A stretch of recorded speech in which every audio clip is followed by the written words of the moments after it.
Forum. You doing No, better? that was waiting on a lady.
I will now call this meeting of the mayor and board of aldermen to order.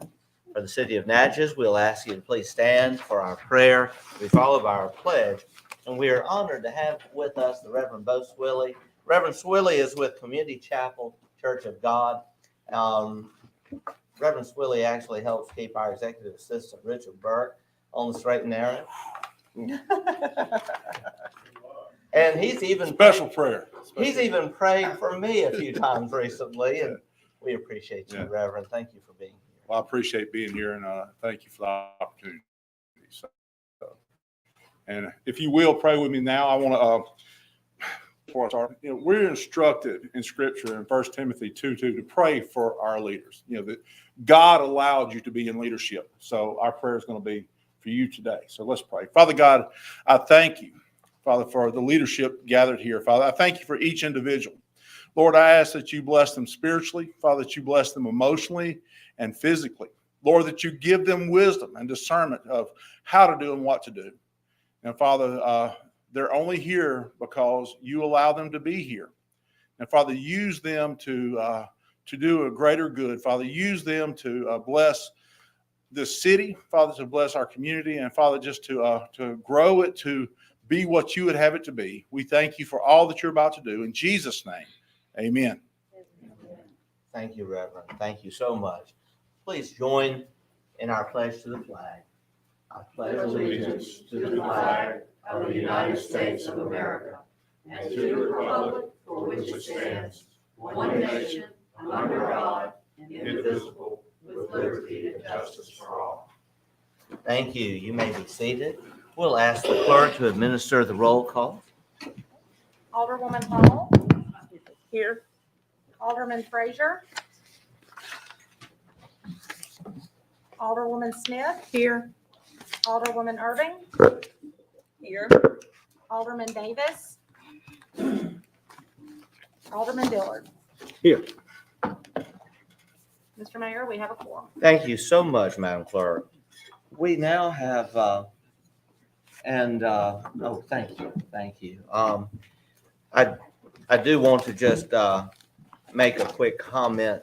We are very sorry that there has been this needless rash of bomb threats in our community. It was a terrible thing last week on the very first day of February, as we began our observance of Black History Month, that some of our HBCUs and African American institutions of higher learning were targeted. And then just this morning, a bomb threat against our high school. We have just received the all clear. Thank you, Alderwoman Smith.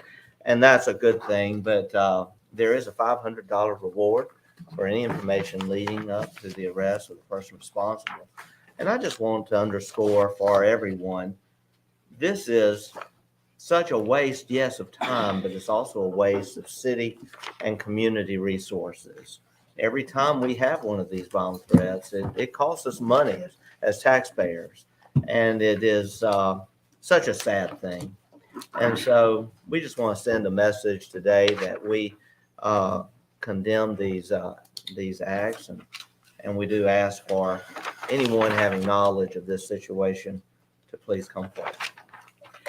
With that said, we will now, before we go on with our approval of minutes and following our agenda, we are going to move an item up because of time constraints.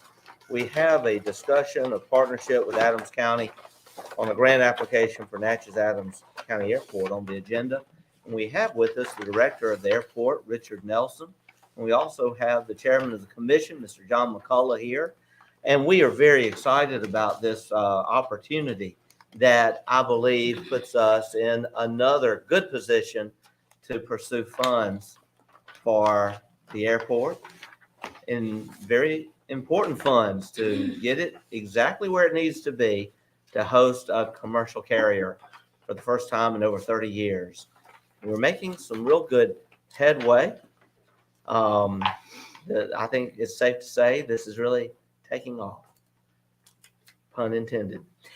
Mr. Nelson, we're going to invite you to come up. We do have a presentation for the alderman to see, and we'd invite you to come up and just share with us. We're not going to spend a lot of time on every slide, just hit the high points of what this grant that we're discussing today. There are actually two grants and what they entail.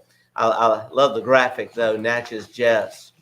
Natchez Jets, that is jobs, education, tourism, success. Mr. Nelson, we're going to recognize you.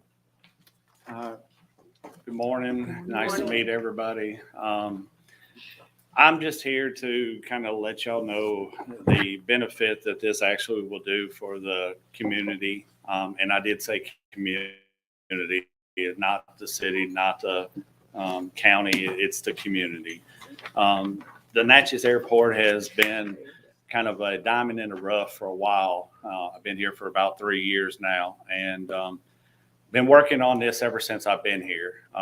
Dan has actually helped me here recently when we did a trip to Greenville, Mississippi. So just kind of give you a little bit of a background on this. We went and visited Greenville, Mississippi Airport, and we kind of got their perspective on their charter, their carrier that they have. Come back and we've really hit the ground running, and this is going really, really fast. As of March 15th, we have a chance to apply for a Small Communities Air Service Development Grant. This grant is based off of our airport study that we have accomplished. It actually shows numbers of 800 a week in and out. So that means every time somebody in Natchez, Adams County, Alcorn, or any in the area of this airport buys a ticket commercially, that is recorded into that study. And it comes out that 800 people a week are buying tickets on airlines. That would be great if all 800 would start flying out of Natchez. So that's where we're at. So the study did show out really, really good. So it brought back this, how can we move this forward? Well, this first grant that I'm talking about, Small Community Air Service Grant, is a federally funded grant. It is a $1 million grant that requires a 20% local match, which is only $200,000. Now, 61 airports applied for this grant last year. 15 received it, and none of them put up the bare minimum. So just food for thought that if you try to get by with a bare minimum, you're probably going to get pushed a year, 2, 3, or even longer. So what we're also trying to do is see if we could partner with the city, county, and do something that will benefit and get a good application for the airport to apply for this grant. The grant is due March 15th. I'm actually going to a conference next week to meet with 8 airlines. Please don't ask me to name them off the top of my head. I do know there are some big names, United, American. Another one that used to be United is IHA. It's a new one. They went bankruptcy and coming back, so that is another option. And then, I do have others. So this grant right here is normally, like I said, a 20% match. What it amounts to is it's risk mitigation money for the airline. So if the airline come in and they said to break minimum dollars, they need to have 20 seats available and they only sell 18, then that means we have to put money out of the $1 million and the match to pay for the other 2 seats that were not part of it. It doesn't sound like a lot, but them dollars go up and they do add up pretty quickly. So if we do it by a quarter, and I'll just use round numbers, if it's $100,000 in a quarter, it means the federal government pays 80% of it and the local match would be 20% of that. So the money is good for 24 calendar months. So that means if the money is available to the airport, it will be sitting in a fund for 2 years. No ifs, ands, or buts. Now, after the 2 years, the money can be returned, especially if the airline is not even needed. And there are situations where the airline comes in and the money is never needed from the very beginning. If the county and the city actually fly Natchez, we probably won't need the money in the first place. But we kind of have to have it set aside to even be part of it. So that's where we're at on this portion of it. Do you have any questions as I go? Please just ask, because I don't mind answering. I'm just trying to go through this. So like I said, we've already went through the study. We've already, everything that we need to do. We do have to have another task force meeting. We have it scheduled for March 1st, 10 a.m. here, right? Yes, we actually are going to make this a task force that all of our aldermen and all of our supervisors will be invited to. We'll treat it as a special call meeting actually on March 1st, and it is to solidify community support for the grant process. Well, Jeremiah Gerald, my air service development person, will be here in person on that day. Right. He's already scheduled his time off to be able to come here and actually give you everything that he comes up with on his study, his numbers, what's the next step, everything that we need to do. So we're in a really good spot here. One of the things that I have to do next week is I have to get a letter from the airline in support that says that if we apply for this grant and we get it, they will come and think about coming into Natchez. They don't have to commit to come into Natchez. They just have to say that they would consider using Natchez as an airport in order to use this. So that's what I have to do next week. So I do have a lot of work to do on my end. But I don't see where that going to be a problem. But like I said, where I am here today is, is trying to help with the local contribution and make this a great application. The elements to success on this is high airfares. Well, we don't have airfares, so it doesn't do. Local cash contribution right there, second bullet point. So we have to have that contribution. We got to have an established public-private partnership. That means that we're partnering with the city, the county. We got to have something that says that, we're all going to work together to try to make this a success.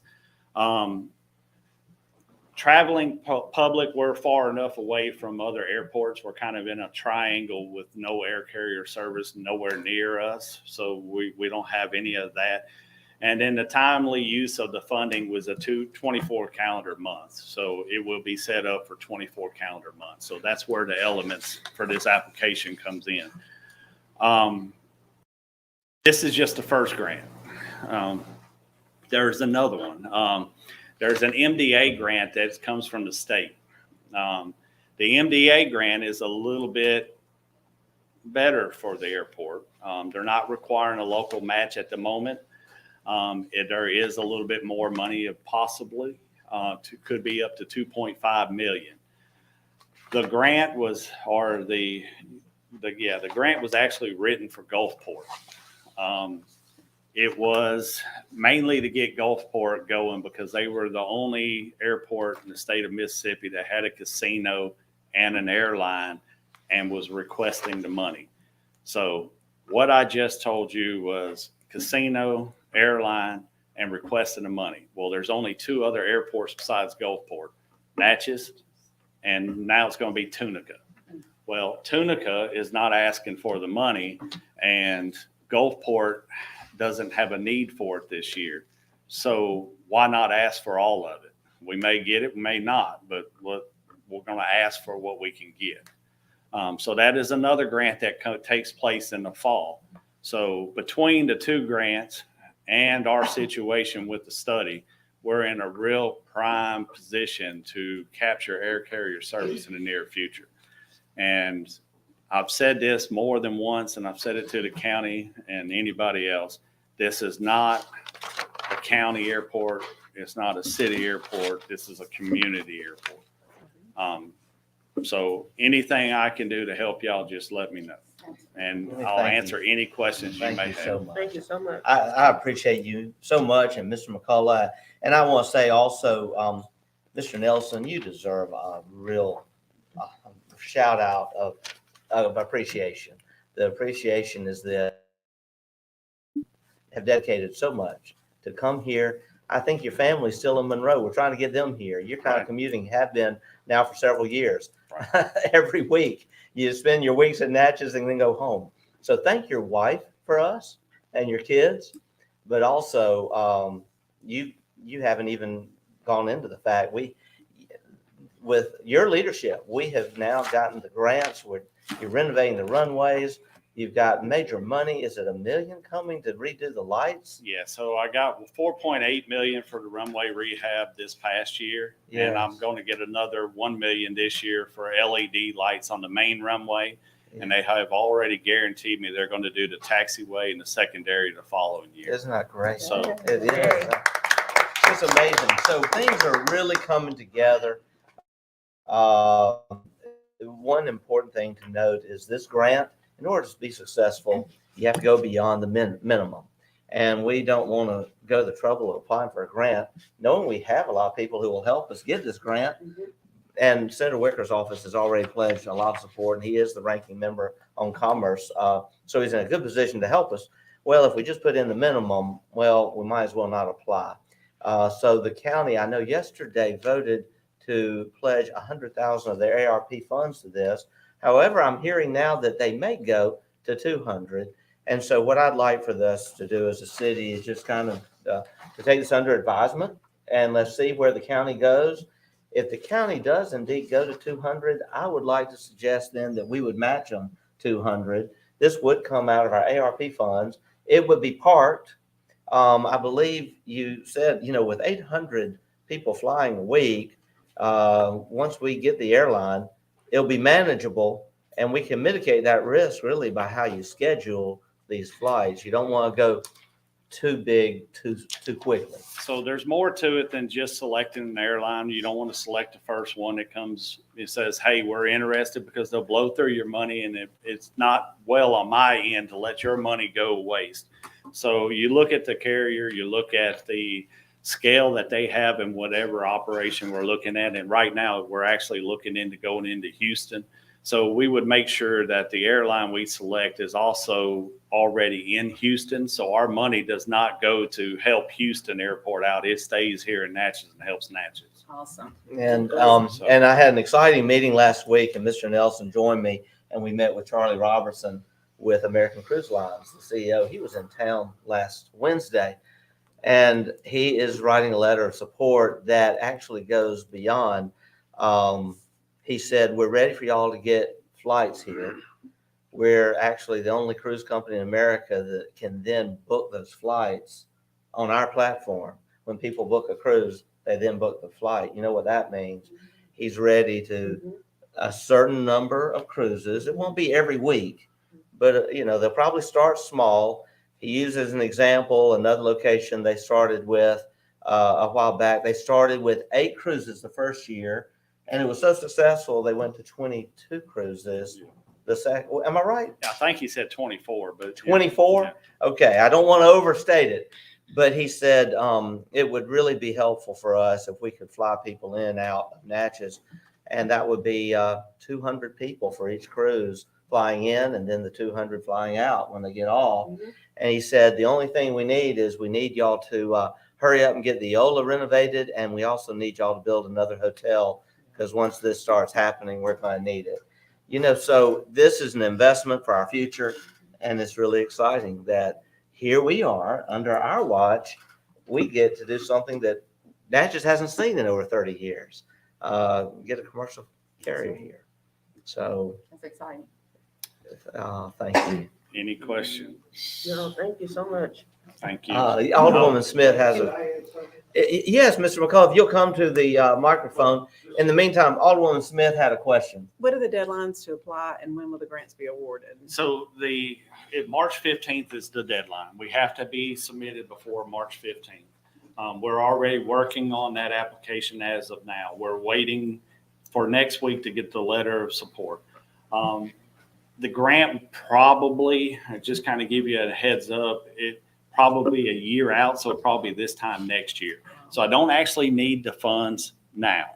What I need is a commitment for the funds whenever the grant is executed.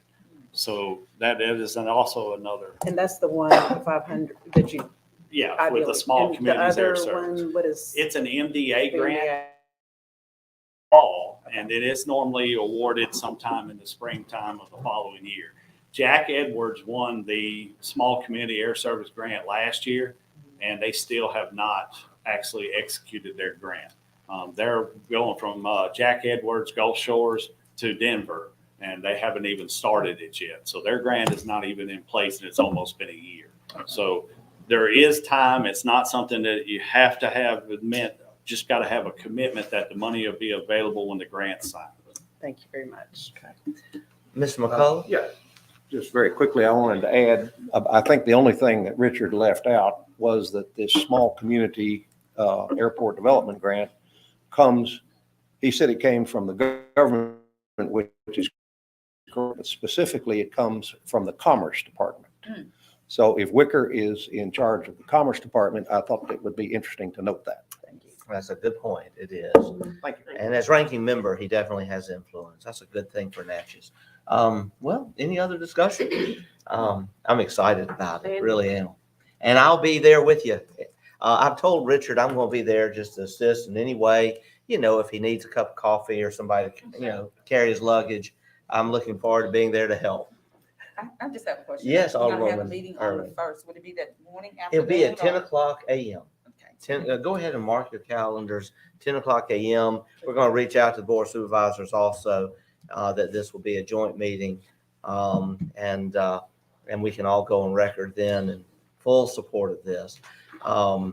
200 each, that'd be 400. I'd love to get to 500,000 if there was any way. Maybe we go 250 each.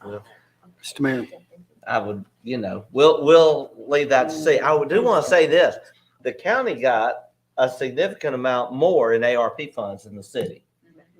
And so if we made 200, the county to 300, but we'll see how that goes. Mr. Mayor, Yes, Alderman. just one thought occurred to me. Is Natchez Inc. involved in any of this in any way? They are involved in the meetings. As far as a financial commitment, no. The financial commitment really, it's up to us. Well, to I meant in other resources. I mean, it would seem to me that it would be a tremendous recruitment for industry to have airline service, Right. which would be, Natchez Inc.'s ability to say these industries are looking at the Miss Lou area.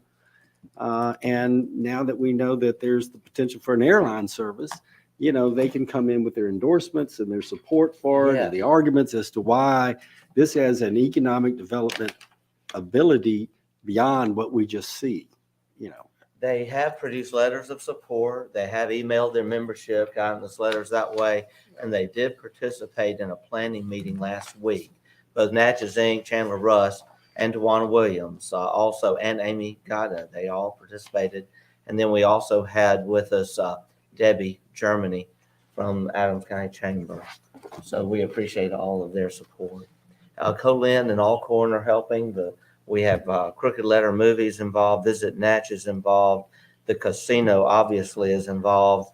And we also are getting great support from tourism groups around the city, the garden clubs. We actually, the list is continuing to grow. The individual employers that are getting on that list, it's been really good. Yeah. Do you have any Alderwoman Smith. businesses across the river that are on the list? Yes, we do actually. We do. And I actually talked to Mayor Kraft about it last week and invited him to come. I'm hoping that he can come to our meeting on March 1st. Thank you. And I was just gonna comment and say, this is a win-win for the city of It Natchez. is. This is truly a win. It really is. Thank you. Thank you, Alderwoman. All right. We'll now, thank you, gentlemen. We'll now continue with our regular meeting agenda. Our approval of minutes. I just wanted to bring back the August 10th minutes that were provided to you all at the last meeting. They were tabled. Would like to get those approved with necessary corrections. So moved. Second. Motion made by Alderwoman Hall, seconded by Alderwoman Irving. Any discussion? Yes, sir, Mr. Mayor. Yes, Alderman Dillard. Have the corrections been made? No. They have not. No corrections have been presented to me as far as what you all recognized. I know these were also emailed to the city attorney. I was not here for this meeting, so these were done based off of the video and notes that were left from the previous clerk. I think, Mr. Mayor, I think Alderwoman Smith has pointed this out in that it is the importance of the minutes is that long after we're gone, someone will dig through those books and they will look for those minutes. And the fact that either the corrections have or have not been made and have not or been approved will become an invaluable attribute of the minutes. And I think asking to approve minutes that I forget why it was held up. Were there corrections to be made? No, these were tabled. Ms. McKenzie. These were tabled because y'all were provided these on the day of the meeting. These Oh. are left out of the packet. So Okay. y'all just wanted a chance to review them, to give me any corrections that you all may see. And you've before received today. none. Okay. Mhm. Thank you, Mr. Mayor. That Okay. clears it up. And yes, and I know our clerk is open to corrections anytime. I know she's been working very Absolutely. hard. They have, even at night hours at home, just to get these minutes caught up. I appreciate all that work. Table. The- Well, question. Well, the question has been called. I'm going to entertain a question, though. Alderwoman Irving, did you have a question? Well, let's just say this. I thought we had to do the motion before we could speak to it. And that's what I was waiting on. The motion has been It's made, carried. but they're wanting to call the question. Okay, Is that okay? that's Okay. fine. Question has been called. We'll proceed to a vote. All in favor of the motion indicate by saying aye. Aye. All opposed, nay. The ayes have it. Motion carries. Thank you. The next item on our agenda is other city business. Very important city business to discuss. Ms. Kathleen Bond has been working very hard on an asbestos mitigation issue with regard to Forks of the Road. Thank you, Ms. Bond. It's good to see you today. Good morning. It's good to be with you today. You know, doing public history is messy, as I learn every day. So a quick recap, since we were together on the first official federal Juneteenth holiday at Forks of the Road, when the city donated its first 2 parcels of land to the National Park Service. There's been a holdup with the donation of the other parcels, the bridge tracks, down where Spanish Bayou runs alongside Concord Avenue. And the holdup has been that before the National Park Service can acquire a piece of property, there has to be an environmental site assessment to mitigate any hazardous materials or conditions before the land comes to the National Park Service. And unfortunately, the discovery was made at that time that there is conduit that runs across that old bridge that contains asbestos, and it is broken and eroding. And so we've spent the last 6 months trying to come up with a good solution for this problem. We have it, and I'm here today to ask for permission to move ahead because it is still city-owned property. So the National Park Service has done a series of studies on this tract. If you remember, we did a historic structure report on the bridge. I've got to read these words so that I say them properly. We did a geotechnical evaluation of the erosion conditions at the tract. And we also have done a structural assessment of that old bridge. And so in all of these investigations, a very important fact was discerned, which is the conduit that crosses that bridge, which contains a small amount of asbestos, was stamped Bell South. So in 1969, when that part of Old Washington Road was abandoned for the construction of Devereux Drive, AT&T now, which was Bell South, decided to run their conduits containing cable across that old bridge. That's how it crosses Spanish Bayou. And I think it was largely undisturbed. It's a bundle of conduit, and it contains the fiber optic cable that comes into downtown Natchez. So AT&T very much wants to keep it in place and keep it operational. And we don't have any issue with that. Our issue is the erosion and the breakage of the asbestos. And so we want to protect the public from that. And the solution is that we have come up with recommendations. There are broken pieces down in the stream bed that have to be cleaned up by an asbestos abatement firm and taken to a licensed disposal facility. And then we need for some erosion control to happen. The major exacerbating factor for the erosion control is 2 culverts that come out of that new housing development. And so that's part of what has contributed to this. So there's some mitigation that needs to happen around that. And then the bundle that actually crosses the bridge needs to be shored up and encased in some new materials.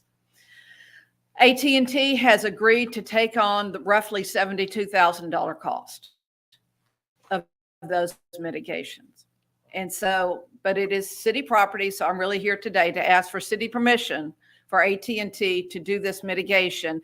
And they have agreed that they will work with this firm that did the geotechnical evaluation. They will have oversight. They will make sure the work is done properly, and that nothing is done to damage the bridge. This is wonderful, Ms. Bond. How much is that? Approximately $72,000 is the estimate. Yeah, that is really very generous on behalf of AT&T. Yes, it is. And we appreciate all the work you've done to make this possible. I'll entertain a motion. So moved. Okay, the motion made by Alderman Dillard and seconded by Alderwoman Irving. we get a quick motion when we're spending other people's money. It's really great. We'll call for the question. We'll proceed to a vote. All in favor of the motion indicate by saying aye. Aye. Ayes have it. Nay? Ayes carry. Thank Motion you very carries. much. And we're hoping that this work will be done in the spring and that we will be able to proceed and finalize this donation this summer. Thank you so much.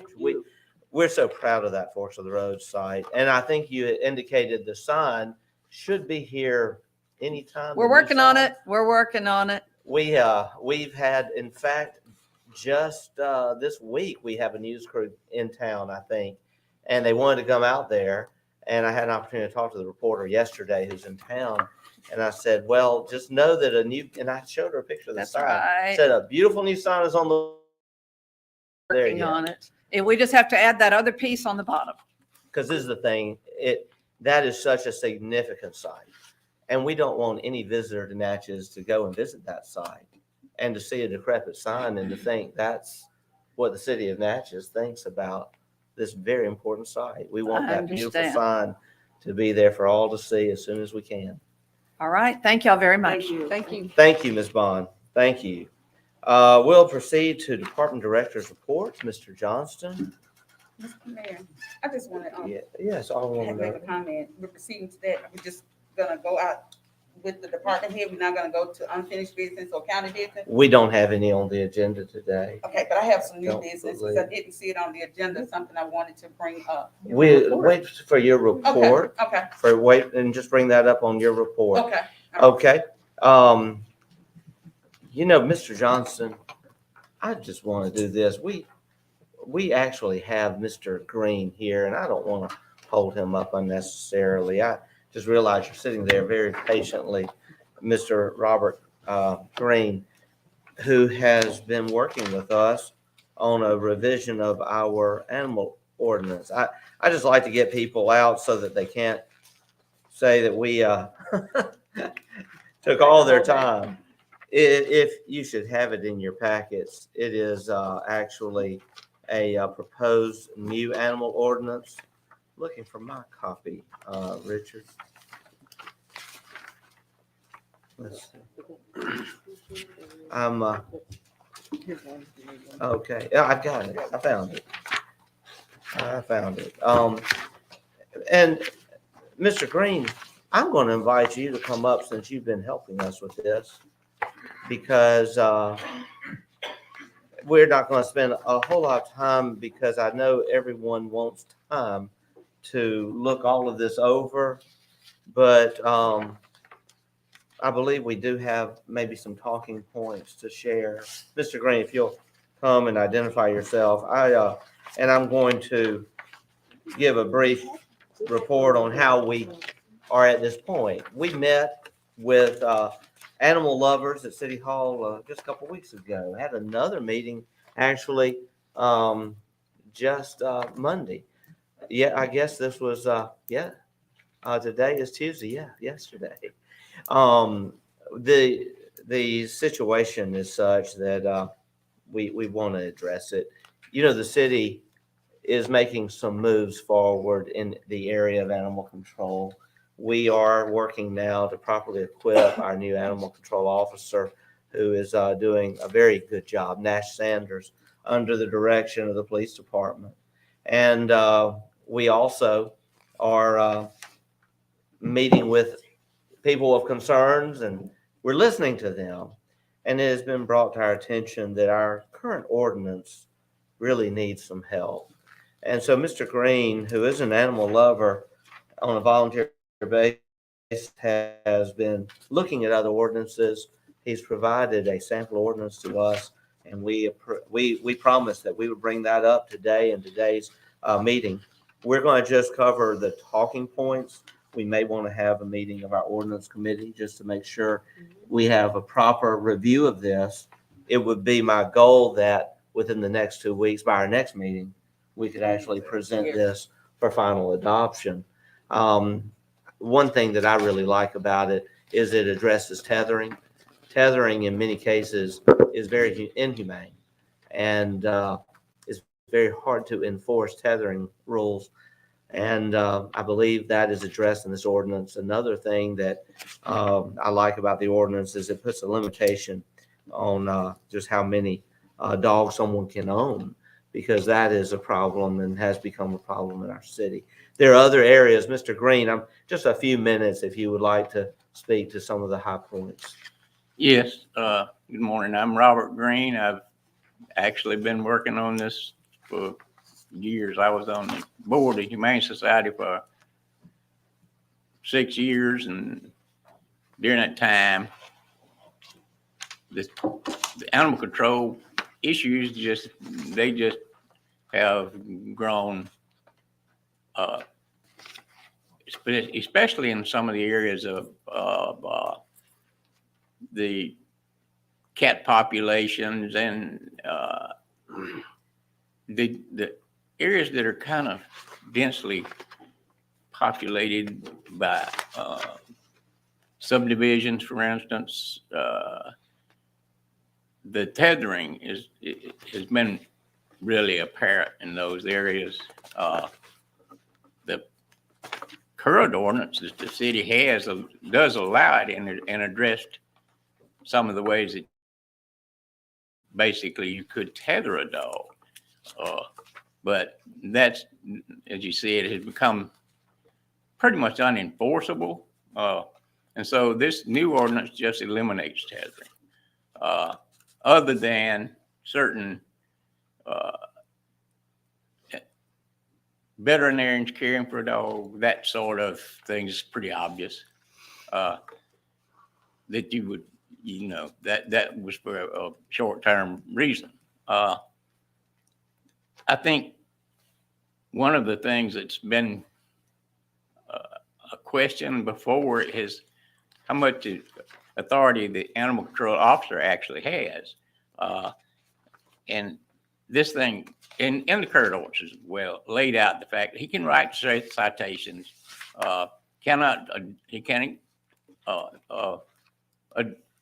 it takes an officer of the police department to arrest anybody, but the animal control officer can write citations. They have to go through a judge to okay, and then it's basically like any other citation, moving violation or anything like that, and you totally are responsible, to take care of that.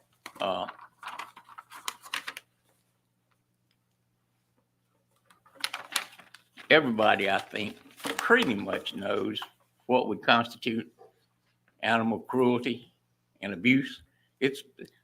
This ordinance sets out some things that would identify abuse and cruelty.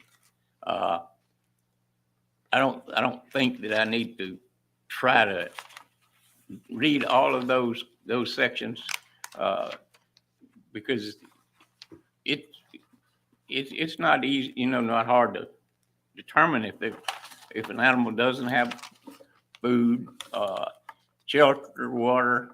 Some of the things that I noticed that are pretty important to identify shelter.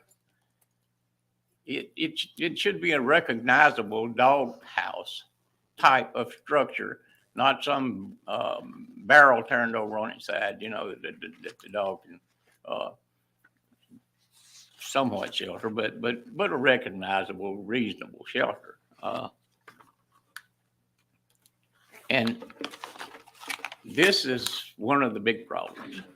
All animals within the city are required to keep the animals within a suitable enclosure. So that goes along with the tether.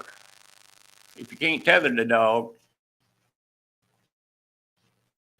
it's going to have to be enclosed, or it's going to be running loose and it's going to violate the leash law. And so that enclosure doesn't necessarily, it would be a pretty much of a burden on some people to suddenly need to enclose a large area with a fence.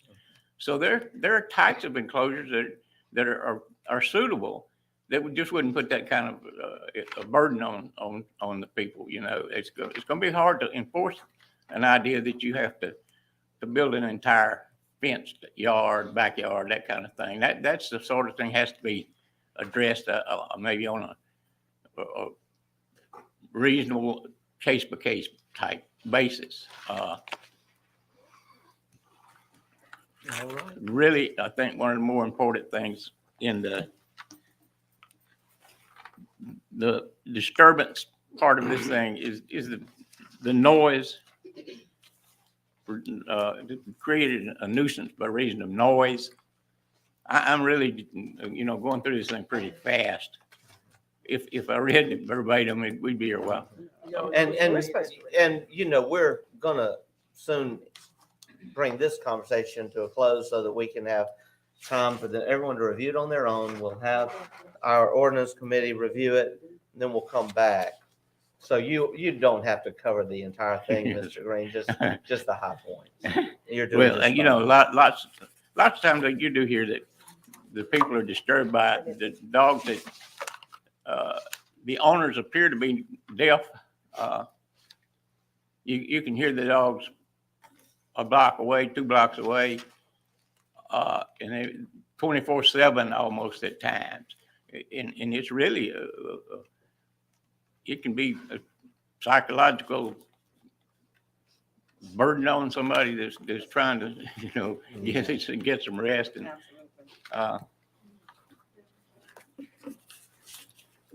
another one of the really things that we noticed the idea that the dogs should have the rabies tags, actually cats too, but we know that there's too many feral cats for that to even be a reasonable assumption. But the rabies tags on the dogs, if that's enforced, that's going to take an awful lot out of the just stray dogs. If the dog doesn't have the rabies tag, he's presumed to be a stray, and he can be picked up. Of course, you still are not going to just take all of the dogs that's running around without a rabies tag. You're going to give the owners an opportunity to say, well, I just failed to keep the tag on it, and they can reclaim the dog to make sure that that it has rabies shots. They would have the proof that it had the rabies shot. One of the things I think really is a good addition to this thing is we all know about the fighting animals, and we have state laws that cover that. So there's no real reason to go through much of the fighting animal thing here. But the roadside sales of animals, I think that is good if it were to be eliminated. You see the people in the parking lots, particularly Walmart. They're out near the highway, and they've got their little bed of their truck full of puppies and that sort of rabbits, and you don't know the health of the animals. I don't even think it should be allowed with a permit, but that can be handled in a pet store. Of course, dogs running at large, that's the leash law. And here's the thing too, I hear people say, well, you cannot, once the animal crosses into my private property, the animal control officer has to stop. That's not true. Matter of fact, that's a state law as well. The animal control officer can pursue an animal onto private property and actually impound the animal. And a lot of people know you don't get off on property. Mr. Green, in interest of time, we're about to have to call this to a close for right now, but we can certainly invite you to come and be with us when our ordinance committee meets. We definitely want to get this passed within the next couple of weeks. You've done a lot of work on it, but what are just if you could bring a summation, what are the biggest? The biggest, I think the biggest thing with this one, it actually is, it follows from the current. Is the idea that the city, it's a terrible terrible problem. There was no place to put these animals. Mhm, mhm. That's the common That's, and complaint, that the animal control officer has his hands tied. yes, we had a meeting, and I will just say, we had a meeting just yesterday on the subject. The police are struggling because, and our animal control officer is struggling because the shelter that we do support is always full. And so when it is full, where do we take them? So we are looking into purchasing some kennels that are approved for short-term use only. These would be used for a 5-day hold, which under the law we have to do. And then we are working with agencies that humanely transport and transfer these animals when they're not claimed. And our goal is to have humane treatment of animals, but also to make sure that we're following the ordinance and doing all we can to protect our citizens. So we are addressing that. And the And ordinance committee has been addressing this, so We- we need to bring it, yes, we need to pass it soon. so We're we do. working on And this. so we will allow 2 weeks for Alderman to consider this. If the ordinance committee determines that a meeting is necessary, I would encourage you to have that meeting very quickly, and we'll bring this back in 2 weeks for passage. All right, Thank you. Mr. Green, thank you. Yes, We appreciate your work. It's a great ordinance that you've helped prepare for us. We will now go back to our regular agenda. Mr. Johnston, we're going to recognize you. Morning, Mayor and Board. Good morning. I did Morning. lay a report at your respective desks earlier today. Approval of public outreach liaison employment agreement. Again, that's with our recycling grant, and again, funded in entirety by DEQ. Staff is requesting a motion to approve the independent contract employment agreement with Miss Tina Montanay as the program's public outreach liaison. Length of the contract will be 1/1/2022 through the end of this year, 12/31/22, and the terms will be the same as this past year. Compensation will be $12.50 per hour, working up to 20 hours per week. Funds are provided by MDEQ, no match to the city. So moved. A motion made by Alderwoman Irving, seconded by Alderman Dillard. Y'all are tying Mr. down there. Mayor, Yes, Alderwoman Hall. Mr. Johnson, didn't we approve Ms. Montanay for another? We just approved. We're doing it her right Mr. now. Mayor? No, ma'am, we had not this calendar year. No, ma'am. Not this calendar year. No, ma'am. Okay, thank you. Okay, all right. Yes, this contract begins January 1. It began, Okay. yes, sir. Any further questions, discussion? We'll No. proceed to a vote. All in favor of the motion indicate by saying aye. Aye. All opposed, nay. The ayes have it, motion carries. Next item.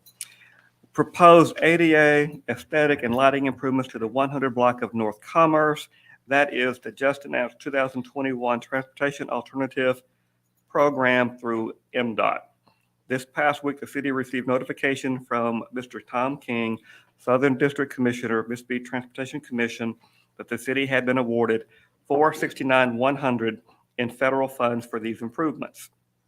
To proceed with the implementation of this project, i.e. first step, a motion is being requested authorizing the local public agency chief elected official, i.e. Dan Gibson Mayor, to request activation of this project from the board.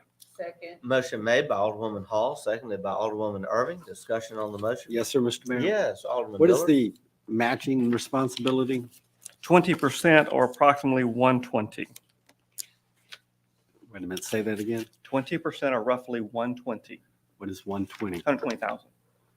20% or Roughly, 100? I rounded up, Mr. Dillard. Mr. Mayor, did we have this in our budget? We do. My mistake, 25%, my bad, 25%. 25%. I think it was included. I Yeah. remember that. It was, It was. Thank you, yes. Mr. Mayor. Thank you. Further discussion? Call for question. Second. Question has been called. We'll proceed to a vote. All in favor of the motion indicate by saying aye. Aye. All opposed, nay. The ayes have it. Motion carries. The next item, that is exciting. I want to say, let's not just gloss over this. Our thanks to Commissioner Tom King and to all of our friends at MDOT. This is going to be a great thing for Natchez and for that area. I can't wait to see it happen.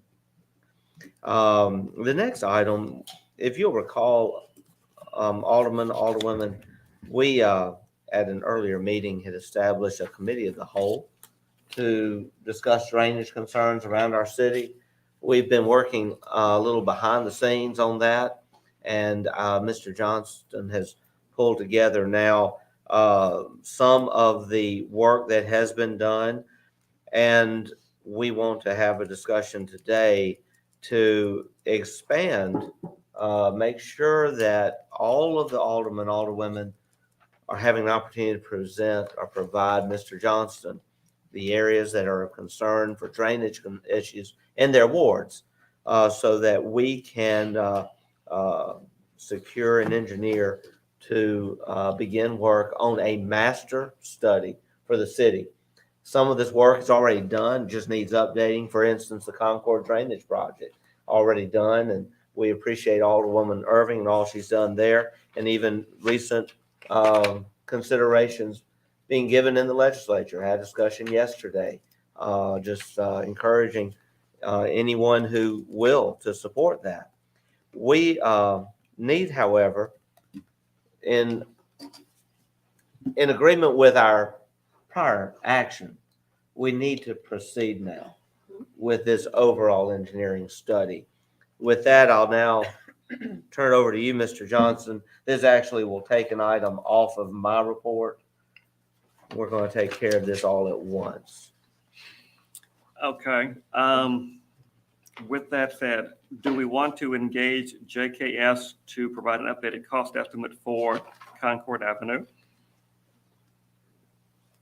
All right, let's break this down. You're saying just because they have done that, Correct. and we're asking them to provide An updated estimate. An Yes, sir. updated I estimate. think a couple of years ago, we broke it into phases to make it a more manageable project. Yes. And I think that cost estimate is dated from 2020. It is. So we'd look to get it updated and Okay.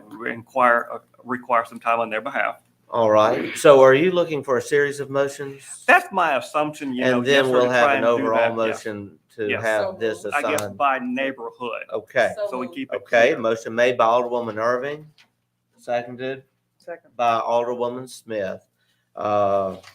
Anyone wish to discuss the motion? I think Now, it's is ready. this the motion to reengage JKS for Updated the cost estimate, Concord update?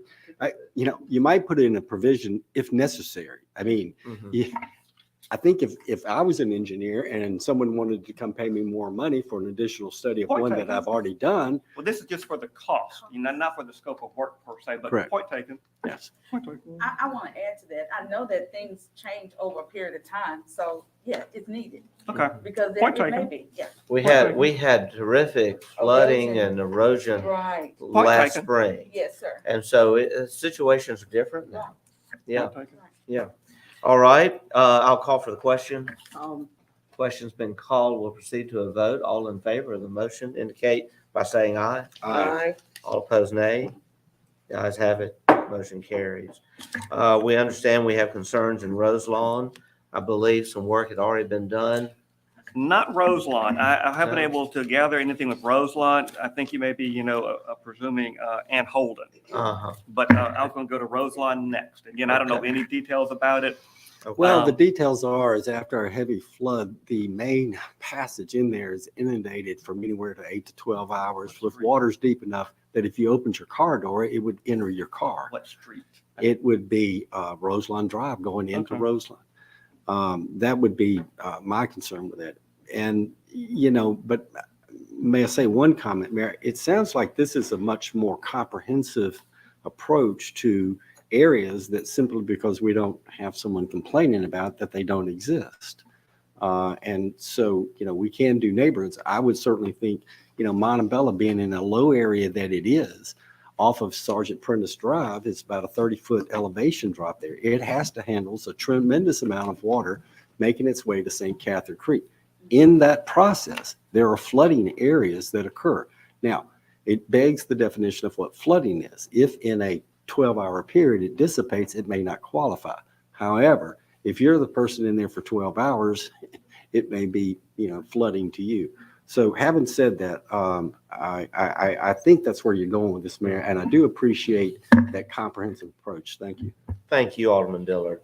We will engage an engineer. Is there an engineer you recommend to look at Roselawn? and that? Looking at, again, A&M, A&M. really based on the institutional knowledge of one of their principals.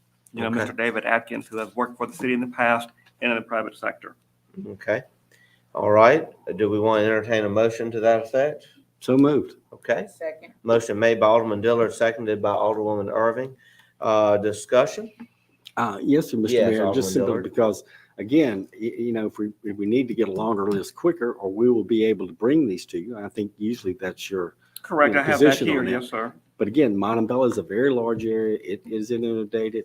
And in fact, in Alderwoman Irvin's area, just because I live close there, I know Fry Street has a flooding problem in that Ashburn little community It there. does, So it does. with a comprehensive approach, hopefully these engineers can bring to us the things that we don't see out of just common. Exactly. We need that very much. It Thank does, you. Thank you. We'll proceed now to North Natchez. Alderwoman Hall has already presented us just last week a plan that Actually, includes. it was presented in 2021, In or April of 2021. 2021. Okay. I represented it to you. Yeah, that's right, Alderwoman Hall. Thank you. Are these Because an I remember engineer? we went out there together That's back correct. in That's 2021, correct. and that's when the plan was first done. Now, it has been brought to our attention there could be some other issues in that same area, and that perhaps we should have the engineer, who did that engineer? Yeah, if y'all would Yes. like to extend the JKS area, did that. it's certainly up to the board. This was something, you know, JKS did a study on no, actually the city did. the city did. Natural board Water Works approved it, Engineering and I- Department, you know, that's right. did this initially back in 5 and did a minor update back in 9. Okay. Alderwoman Irving? I just wanted to ask, what area is that? I don't recall. So what area was that? Alderwoman, please wait to be recognized. Alderwoman Yes, Hall? sir. It's an area in West Hills Lane that is in Ward 1. I just wanted to see, because I didn't recall that information, what area. Mr. Johnson? I'll just say, you know, and this again is a little old, but it does include parts of West Ears, Seals, Old Wilson, Scotts Lane, York Lane, Grinnell Street, Roundel, Wiggins, North Street, East Ears, Watkins, Ivy. But again, this is an older study and don't know if has been any additional work been done or any improvements in those respective areas. I would suggest that we take this one at a time. That is a comprehensive Up study. North Natchez. What Alderwoman Hall already got approved last year is specific to West Sears Lane. Mhm. I believe that we need a motion to update that estimate from 2021 in case there's anything that has changed, if necessary. Very likely, there's Second. nothing much. All right, thank you. Alderwoman Hall has made the motion, and it has been seconded by Alderwoman Irving. Any discussion on that motion? All right, we'll proceed to a vote. All in favor of the motion indicate by saying aye. Aye. All opposed, nay. The ayes have it. Motion carries. Now, you are referring to an older report that Yes. has a larger, Yes, sir, a larger area area. of the Ward 1 and North Natchez, yes, sir. okay? And that was dated, that report, Originally prepared in October of 2005 and some revisions done in January of 9. man, that's a long time ago. It is. And who did that report? That was done in-house by Natchez Water Works Engineering Services, David Gardner, engineer. Okay, so that needs to be updated, obviously. Have any of those areas been addressed since 2009? I'm going to say, I don't know. I mean, not since I've been back that I'm Okay. aware of. You know, you're doing, you're doing one of the streets that I did list off, and that was, hold on, let me pull it back out again. We are doing some work on,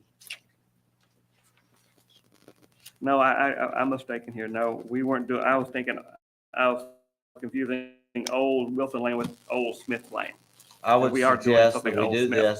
this. North Natchez West Steers is what we just voted on for Alderwoman Hall for Ward 1. I would suggest that we call this North Natchez Other, and that we allow this study to be updated. Okay. Can I have that motion? So moved. Motion- Motion made by Alderwoman Smith, second by Alderwoman, who seconded I that? did, and so did Alderwoman. Paul, so. I'll recognize Alderwoman Hall on that second. Because I do believe some of that area affects her ward. We'll now continue with the discussion. Yes, Alderwoman Hall? Finish with this section, because we have to go back and vote on another section we didn't vote on. Okay, I'll call for a vote on this one then. Let's proceed to a vote. All in favor of the motion indicate by saying aye. Aye. All opposed, nay. The ayes have it, motion carries. Alderwoman Hall, you recognize, what do we need Yes, to sir, go back back? on the Rose Lawn, Montebello area, we had a discussion, but we didn't vote on it. I thought we did. I thought we had a 6 and a Yeah, we 4. did vote on Rose Lawn. We did vote? Alderman Okay. Dillard had made the I know we motion. had a motion, I didn't know we voted. Yes, we did vote on We can that. do it Didn't we again if vote? you would like. That's I don't okay know. with We me. voted on that. Let the minutes reflect. Mr. Okay. Mayor, I do have a pertinent question. So we have now voted on North Natchez other. Alderman Dillard, you had a question. Well, I mean, it's going to be germane to all of these, is that somewhere we have to at least try to get, some shape as to how much engineering services that we are Yes. requiring. That will And be, I'm assuming these are funding sources out of the ARP monies? or- yes, in fact, this is what I was going to recommend. Once we have included all the areas we wish to include, and there may be a couple others we need to discuss, that we then will have a motion to engage an engineer who will oversee the entirety of this, because we want to get in hand a comprehensive report. And that comprehensive report can follow phases. We can, we'll decide all that later.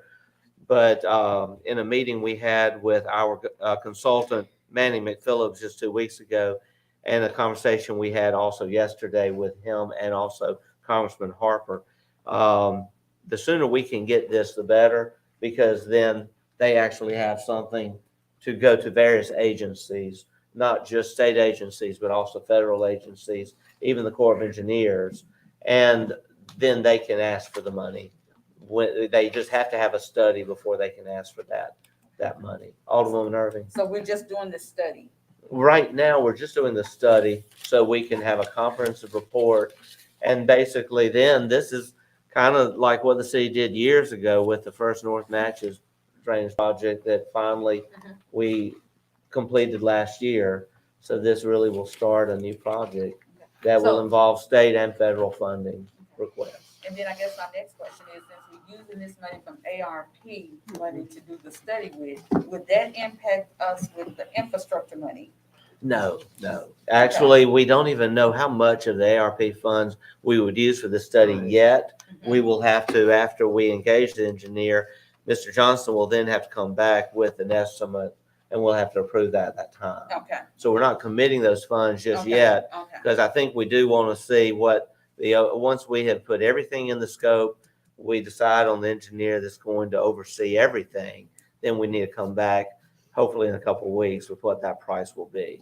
I want to just make sure that we aren't approving something that's a blank check. We want to know how much we're going to be I'm just making- spending. And we are starting this list. Our ARP funds, we want to be very careful, but obviously we have looked at raising Silver Street. We're looking at pledging some for the airport.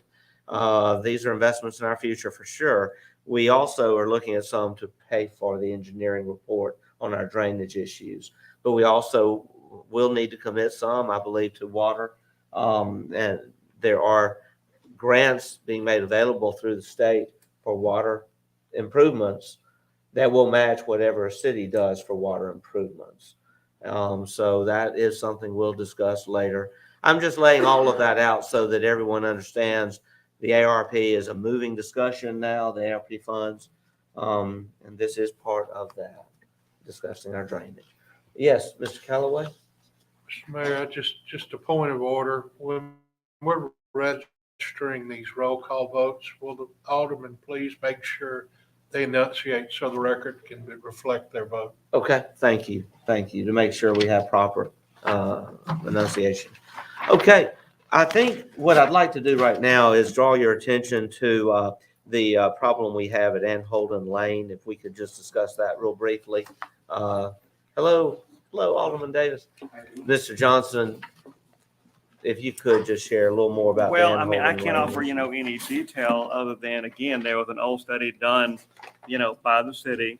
I don't think any work was done in that neighborhood.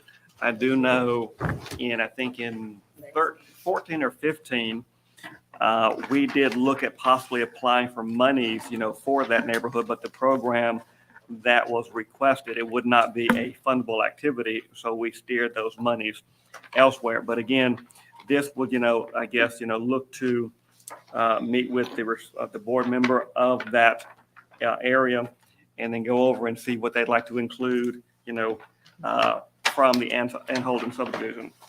It's mainly an area where a main drain line seems to have failed. Am I right?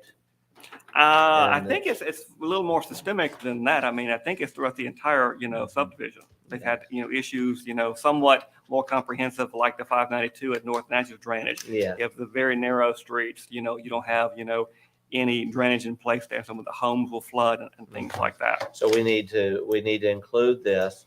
So I would entertain a motion for this to be looked at. So moved. Motion made by Alderman Irving and seconded by Alderman Davis. And let the record report Alderman Davis is now present. Thank you. And Alderman Davis, we have been going slowly through our drainage issues. This is our committee of the whole working on all of our drainage issues to prepare for a comprehensive drainage report to be done. And so far we have approved Concord, an update for Concord, an update for Rose Lawn and Montebello areas. We have also approved for North Natchez, West Deers Lane, North Natchez others. Now the motion is to approve an update for Anholden Lane in that neighborhood. Alderman Smith. I wanted to mention, I've spoken with Mr. Johnson earlier today just about two areas, and I don't know if they're erosion or drainage in my ward. So just talk about getting the engineer to go by and Okay. look at Do a little those. site visit or something to determine. All right. We'll take that up in just a minute. Well, I want to make sure we have a comprehensive list today as much as we can. They'll make the So job we need to easier add for the them. engineer. We'll call now for the question on the Anholden Lane discussion. We'll call for a vote now. All in favor of the motion to update the study on Anholden Lane and that subdivision indicate by saying aye. Aye. All opposed, nay. The ayes have it, motion carries. Alderman Smith, what area now would you like to add for review? The area behind Glenwood subdivision between it and the golf course. Okay. And then I don't know, Mr. Johnson, I don't know the street name, but it's an area behind Go Mart. I don't know the exact address, but I will get with him on that. We're just going to do this in one motion. Glenwood subdivision and golf course and area behind Go Mart. That's Highland Park, isn't it? Yeah, well, it's Highland Park, but I don't know the exact address. We'll Yeah. make sure. Any discussion? Alderwoman Smith has made the motion. I think it was seconded by Alderwoman Irving. Or was it Alderman Davis? Alderman Davis, you're recognized. Alderwoman Irving second. I want to get back with you on because I'm gonna do another thorough sweep through my area. Okay. Oh, certainly. And anything that needs to be added, just communicate that to Mr. Johnston while the engineer's out. But this is the initial list. We'll move to a vote. All in favor of the motion indicate by saying aye. Aye. All opposed, nay. The ayes have it, motion carries. Now I want to add a couple more.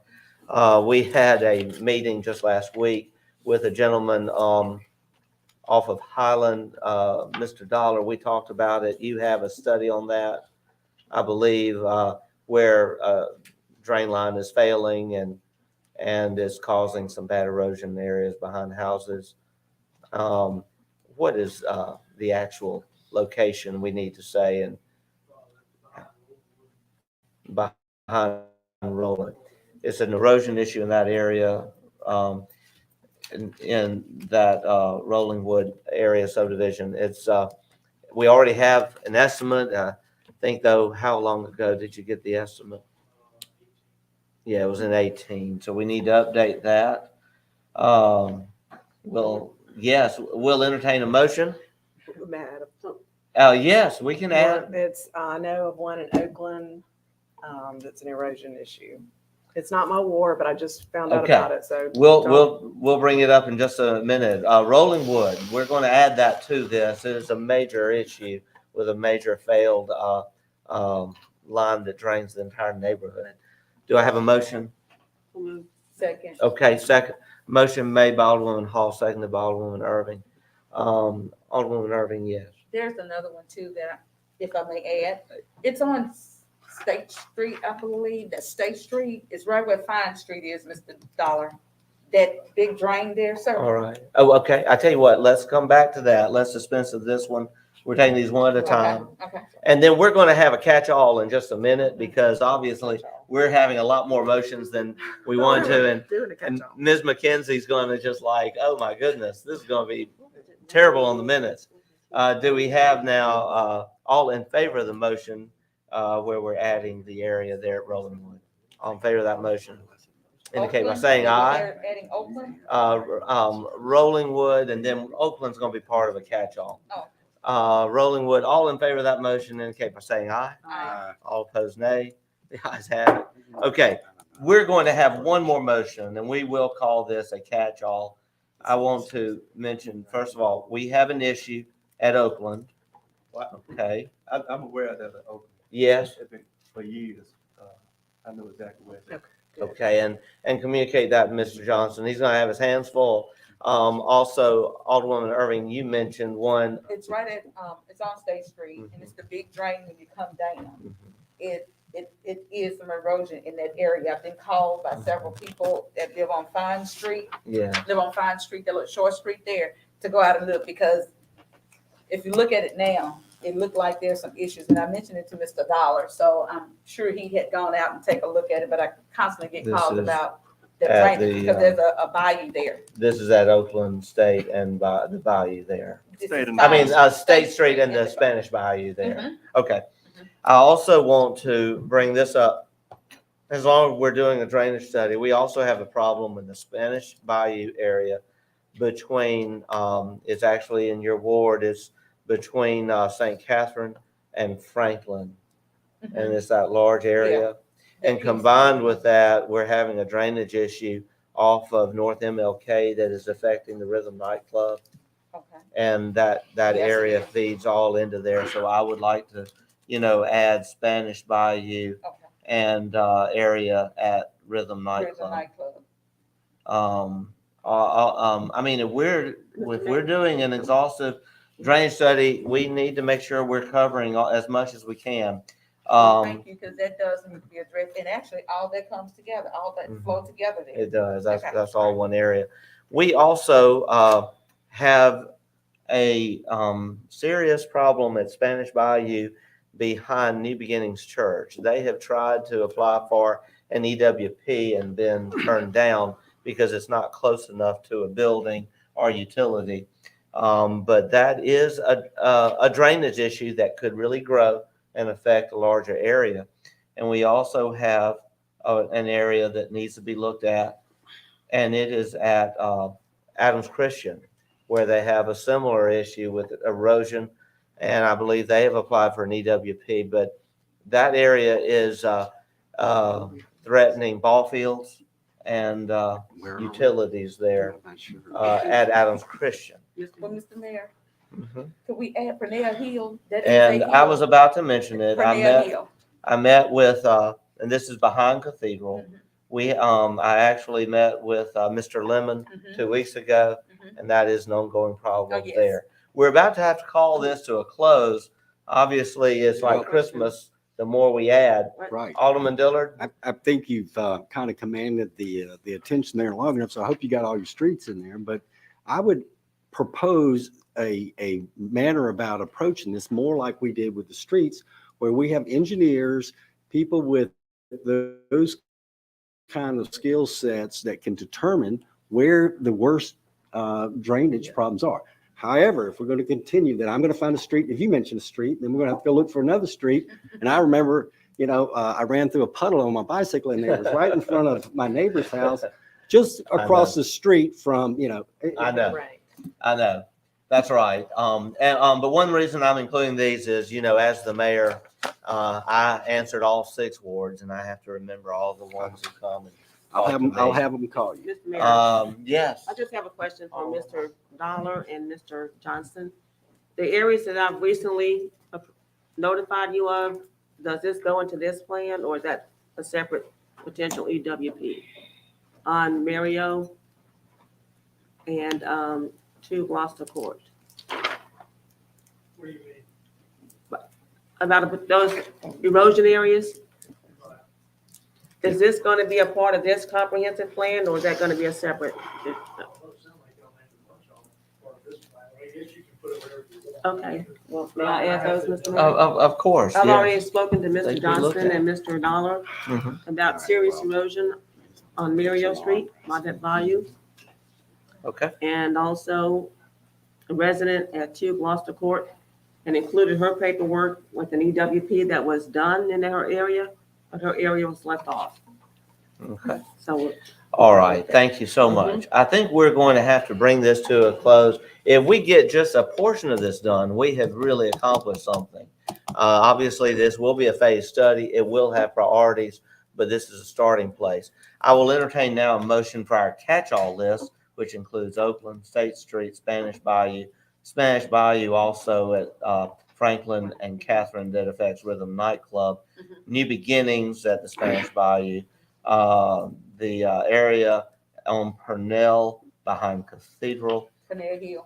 is Purnell Hill. We also have Adams Christian and the Point of order, erosion Mr. Mayor, there. you've stated this twice. I'm just recapping the motion and the catch-all list. I have Mario Street. I have Gloucester, 2 Gloucester Court. That's the list on the catch-all. I'll entertain a motion. So moved. Alderwoman Second. Hall has made the motion. Alderwoman Irving has seconded it. We'll now call for the question. I have a discussion, Mr. Mayor. Well, is we've that- been discussing it. Well, let's More discuss it. discussion? Let's discuss it this way, that these determinations and evaluations of these erosion and water systems deficiencies be evaluated by a competent and professional engineer from which he will make a determination as opposed to whether, I guarantee you, the erosions in my ward are more important to me than the erosions in your ward. And I think you have to get that's to our a next point where we motion. have to look at this from a different perspective. We've just been getting our list together. Is Yep. what we've been doing. That I'll will be get in you a our list. next motion. And so, any other discussion on our catch-all list? Call the question. Okay, the question's been called. Second, we'll proceed to a vote. All in favor of the motion indicate by saying aye. Aye. All opposed, nay. The ayes have it, motion carries. Okay, we need one more motion. And that is who will be the engineer who does this overall study, working with the reports that have already been done. We're just updating those, but also getting the new reports done. I believe you have recommended Mr. Adkins. A&M is who, based on, Mr. David Atkins' institutional knowledge and he being local as well. And he being local as well. Okay. So moved. Before we take the motion, Alderwoman Smith had a Do we question. need to get, I don't know, quotes or? That's bids what I was or bids. That was what I was just saying. Do we But need I to- mean, these are evaluations, so it's not, we're not bidding on a project, but just to go look at. Well, the isn't this a engineering. professional This service? this is an engine, we need to understand how much it's going to cost for an engineer to look at all of this Right. and develop a phased, a phased study. Well, how about I ask them that question, and then come back to you at the next meeting, because this has a pretty, large list. So that'll allow me some time to. The get with price them. of this may not require a bid, but I think the price of this will definitely require that we get some quotes. Well, it's a professional service, so not really. Well, that is true. It is engineering, personal services. Alderwoman Smith? Mr. Mayor, I would like Mr. Dollar's opinion. I mean, some of these that he can go, they know the history of these. He can go and say, that's drainage real quick. I mean, there's people in-house and we do have a engineer we contract with just for which ones are relevant that would apply to what this is drainage. Some of them are, but to what extent? I mean, because if the majority of them that have been listed, you're exactly right, Mr. Dollar does have knowledge of. I just, Let me just say this, Mr. Dollar also has knowledge of a list that's probably this long. And to have to put this burden upon him, I think would not be expedient. Our goal is expediency, because the sooner we get this study done, a comprehensive study, and it can be in phases. And to Alderman Diller's point, the engineer is going to say, all right, these are the easy fixes. This is the low hanging fruit.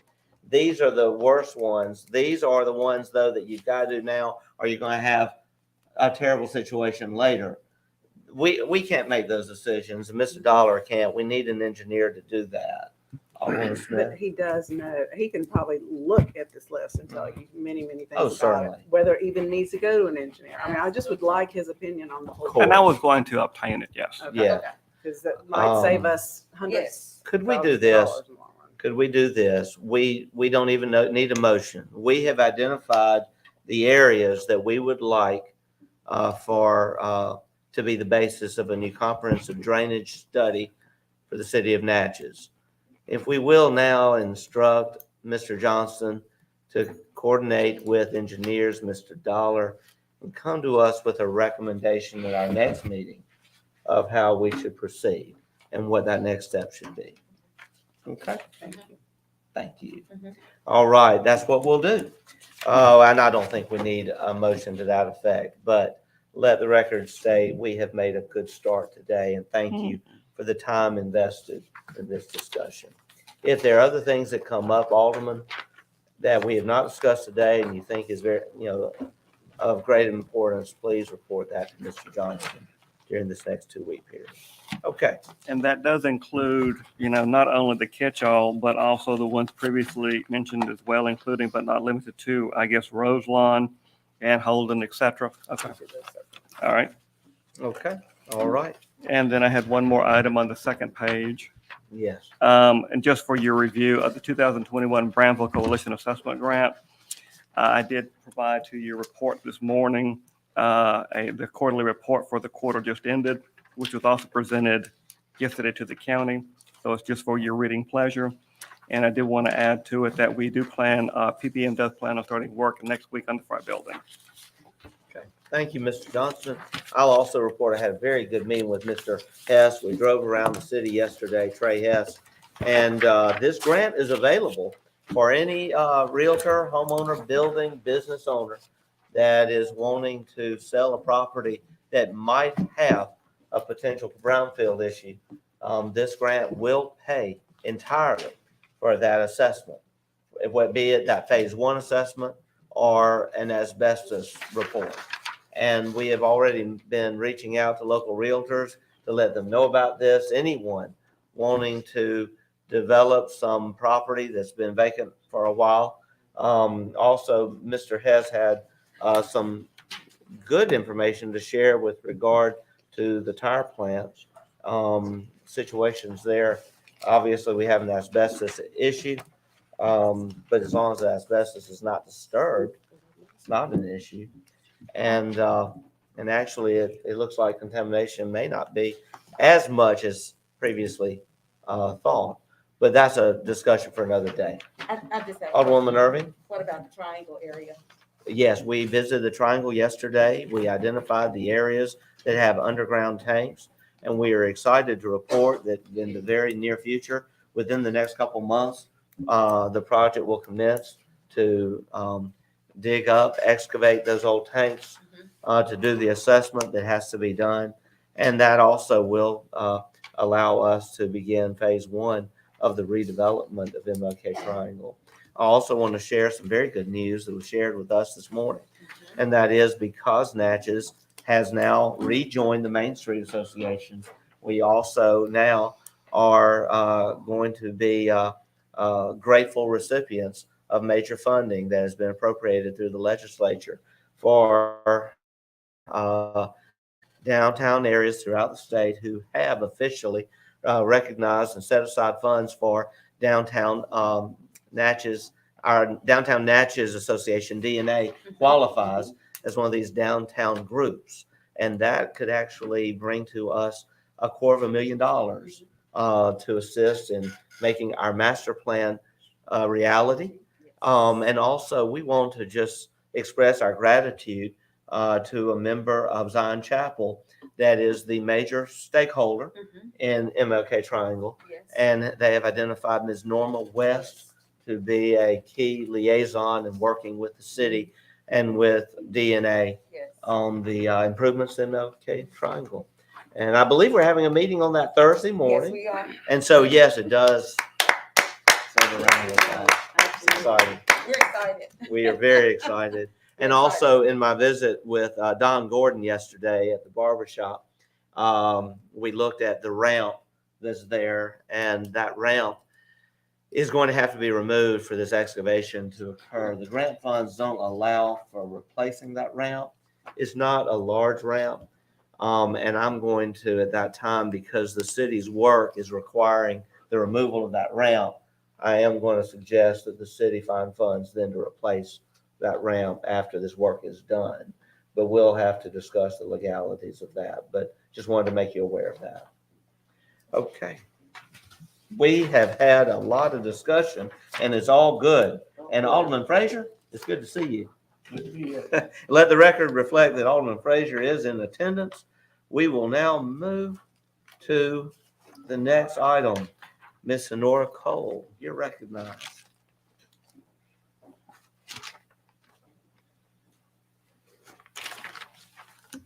I don't know if it's morning or afternoon.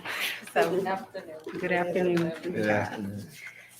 And Ms. Cole, you're welcome to remove your mask just for the purpose of communicating through the microphone, if you're comfortable in doing that. Thank you, Alan. First, I would like to get approval to advertise for bids for the new playground equipment for all parks. So moved. Second.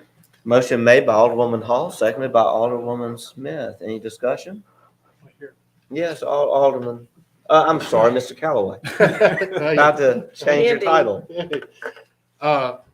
Mayor, this bidding is going to be done and we're planning to use federal funds. So I'd like that the motion, if we could amend that motion just to add subject to review and revision of the language to comply with all state and federal regulations by the attorneys. Yes, sir. Absolutely. Okay, the motion has been amended by the author and accepted by Alderman Smith, who seconded it. All right. Discussion, this is exciting because it does allow us now to embark upon a very important phase of our recreational renewal plan. That is the purpose for that major bond that we issued last year. And we look forward to seeing what bids we get and being able to proceed with replacement of equipment and installation of some major equipment at our parks, all 6 of our parks, and to include ADA capability, Absolutely. to include some very nice equipment for North Natchez Park, in addition to renewed equipment at all of them. So further discussion?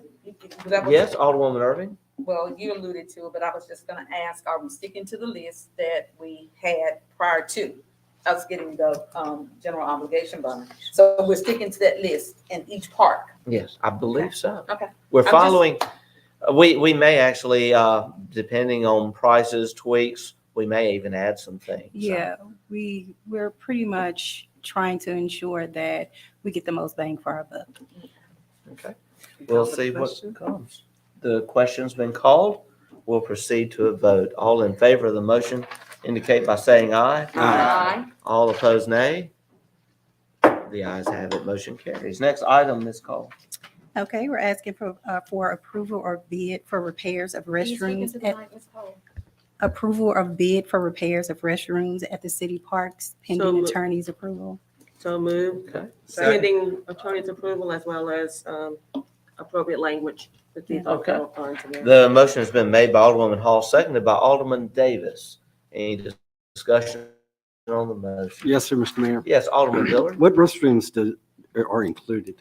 Concord Park, North Natchez Park, and Jack Wade Park. Okay. We did not have to include the restrooms at Duncan Park because those are now part of the grant that we received for Auburn and for Duncan Park. And Okay. your, I see, approval of a bid, the bid process, did we receive more than one bids? Usually, Mr. Mayor, these bids are open in public settings so that, These are really not bids. Two bid. These are really just quotes, I Quotes. believe, because it wasn't at the threshold to require a bid process. under $5,000. Well, For- let's discuss that. The- Okay. Have we not got a copy of these estimates? Not yet. We are waiting on one to get back to Oh, well, we us. can't approve this yet. We I gotta thought we see were the, advertising for it. Maybe I'm- are we, They've received bids or quotes or something. okay. Are we advertising for bids? I'm a little confused up here as to what we're doing. We're for the advertising restrooms. for bids for the playgrounds, and then we're also advertising for bids for the repairs. to We the restroom. are advertising for bids for the restrooms. Mhm. Okay. I'm, So we approve. This says to approval of advertise. bid. yeah, it says approval of Okay, bid. so the language for approving. to- Okay. So we need to approval to advertise for bids. approval to Okay. advertise. Let us make sure then that we have that motion properly framed. And obviously we have a mistake on our agenda. Approval to advertise for bids. Okay. Alderwoman Hall, is that your Yes, motion? sir. I accept my amended motion. Okay, and Alderman Davis seconds it. I'm sorry for the confusion, Alderman, Alderwomen. Any discussion now? Further discussion? We will proceed to a vote. All in favor of the motion indicate by saying aye. Aye. All opposed, nay. Ayes have it, motion carries. Thank you so much. Next item, Ms. Cole. The next item is, we're asking for approval to accept a grant from, and the correction is Good Sports, for equipment, apparel, and or footwear. The grant, Good Sports, they're an organization that provides equipment and footwear and stuff for at-risk youth or low-income communities. With this grant, it is a 2-year approval for pretty much anything that we request athletic-wise for the youth. There's no limit on how much we request. They only ask that we request how many by the kids that we have in each program. So you get 6 donations over a 2-year period. So that is until February 2024. All expenses paid. We are not saying that we do not need or want Sports Center. We do plan to utilize them, as the equipment is not going to be available as soon as you request it. They're donors, they donate at will. So once we request it, we'll still have to wait because there are other communities that are requesting the same items as we. So if we do not get whatever our request is for that year, we most likely will use Sports Center. I have a question. Okay, before we continue, Okay. I'll entertain a motion. So moved, Mr. Mayor. Okay. Okay, a motion has been made by And Alderman Hall. correction to the minutes, the agenda, this is Good Sports. Not, The spelling, yeah, yes, G-O-O-D. G-O-O-D. I like the other one. Okay, I do too. Uh, Alderman Smith, did you second that? Alderman Smith seconded the motion. I'll now recognize Alderwoman Irving. Okay, thank you. That was one of the questions that I did have. Why would we not use the local, sports center? Yeah, we still will use them. This is just the all expense paid grant that targets kids that are in less fortunate communities that are not able to It's good now. I'm afford. not saying it, but I did have that question. Okay, and the other thing, will we have to pay the fee? Is that the organization charge and participation fee? Would we? No, they would help with registration fees if we charge registration fees, if that's our request for them to do so in one of our 6. Mr. Mayor, Yes, Alderman Dillard, and Um, Alderman Fraser. has the attorney, have you reviewed any of this grant? And here's my point. All grants are good, and this is really a good one, but they all have certain conditions and stipulations and, certain little contingencies. Has the attorney reviewed this grant? Mr. Alderman, I got back in town late last week. I have not. Okay, is it under professional services or is it something on Mr. there? Mayor, I'll amend my Would motion somebody to else look at include- it or? Pending approval of Mr. But I think this is going to go through. This is a good thing. It's a good thing. I think Alderwoman Hall just amended her motion. That's a good amendment Yes, that thank you, Mr. it Mayor. will be pending approval by the attorney. And, And Mr. Mayor, I'd like to say this is free money for this community. And Ms. Cole will definitely utilize our local sports center. She's already been in communication with the members at the youth center, so, I mean, at the sports center. So they're well aware that we will have a partnership with them. okay, all right. Further discussion? Yeah. Yes, Alderman Fraser. So this don't have nothing to do with no major It's free to organization, me. at the NBA, the NFL, and anything like that.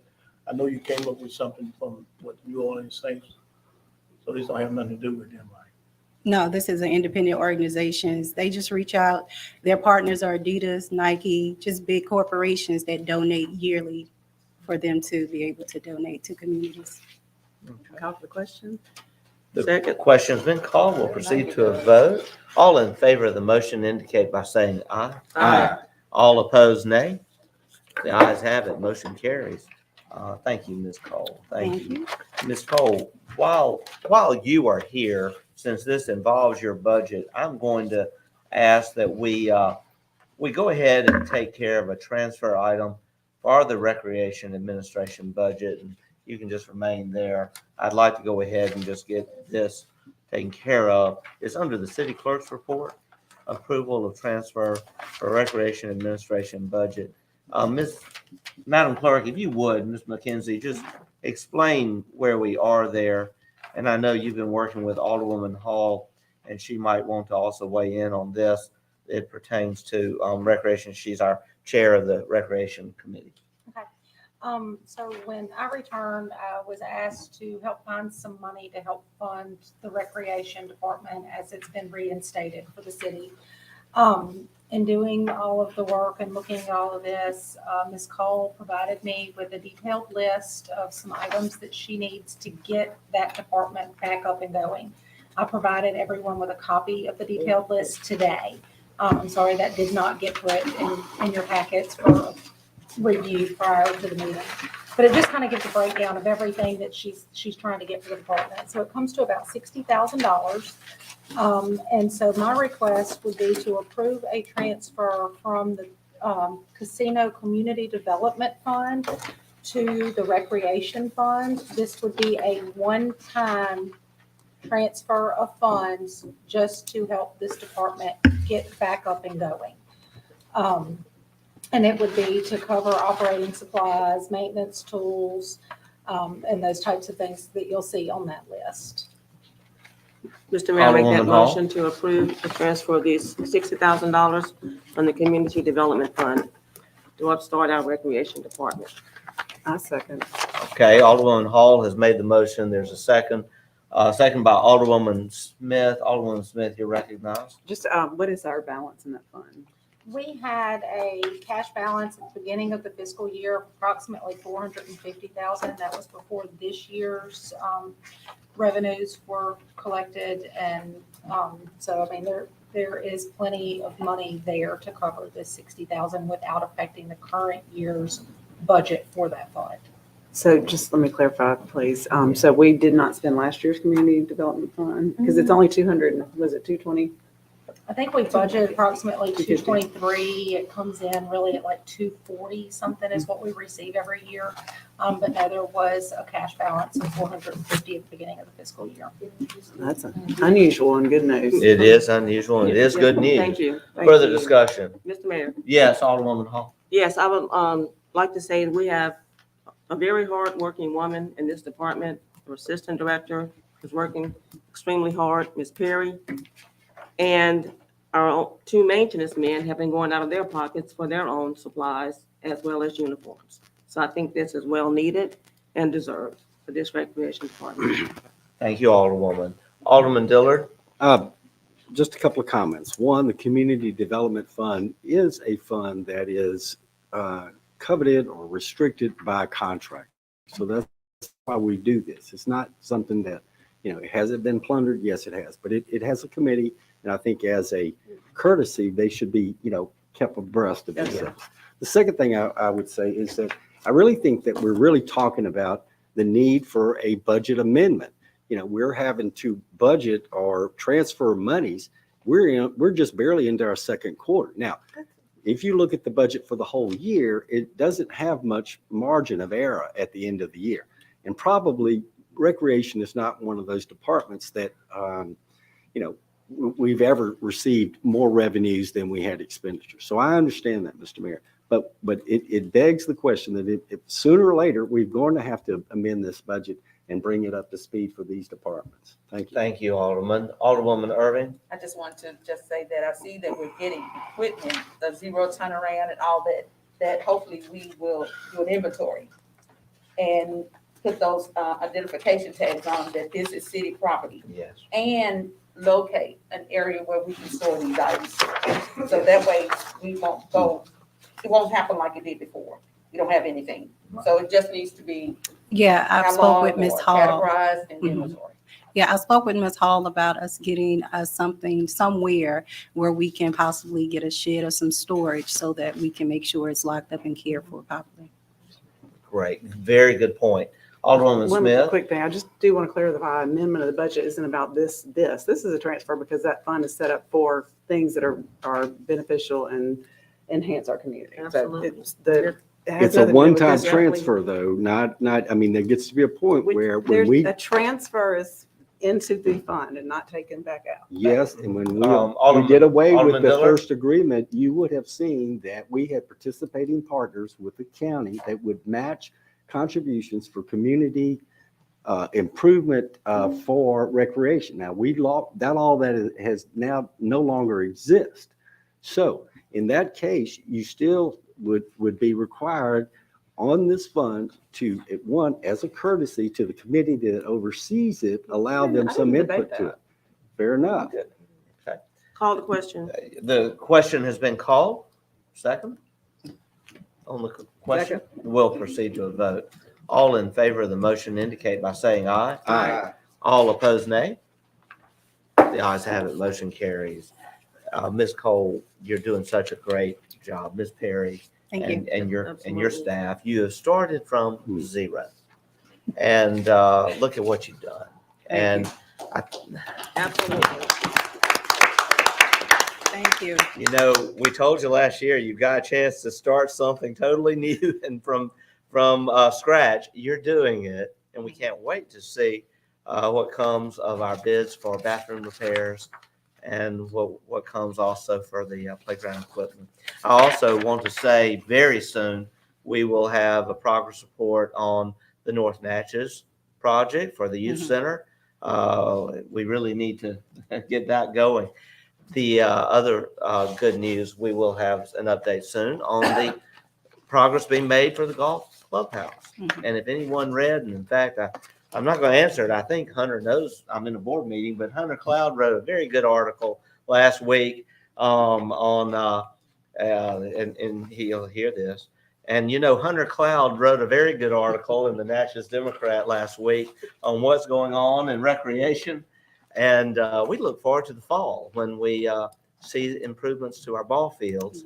Also, I want to state for the record, we're getting the ball fields ready for the season. That's going to quickly come up. Now, that doesn't mean the renovations. That just means making sure bleachers are safe and things are clean and ready to go. But thank you, Ms. Cole, for the great job you're doing. Thank you. And Mr. Cloud, I will call you after the meeting. Is that all right? Yes, sir. That's all right. Thank you. Bye-bye. Thanks. Bye-bye. I really appreciate this. Have a great rest of your day, Ms. Cole, and we can't wait to see all this new equipment and what y'all are going to do with it. Thank you. We didn't even mention tennis courts. That's getting addressed too. There's so many good things. The next item, we'll call on Chief Daughtry.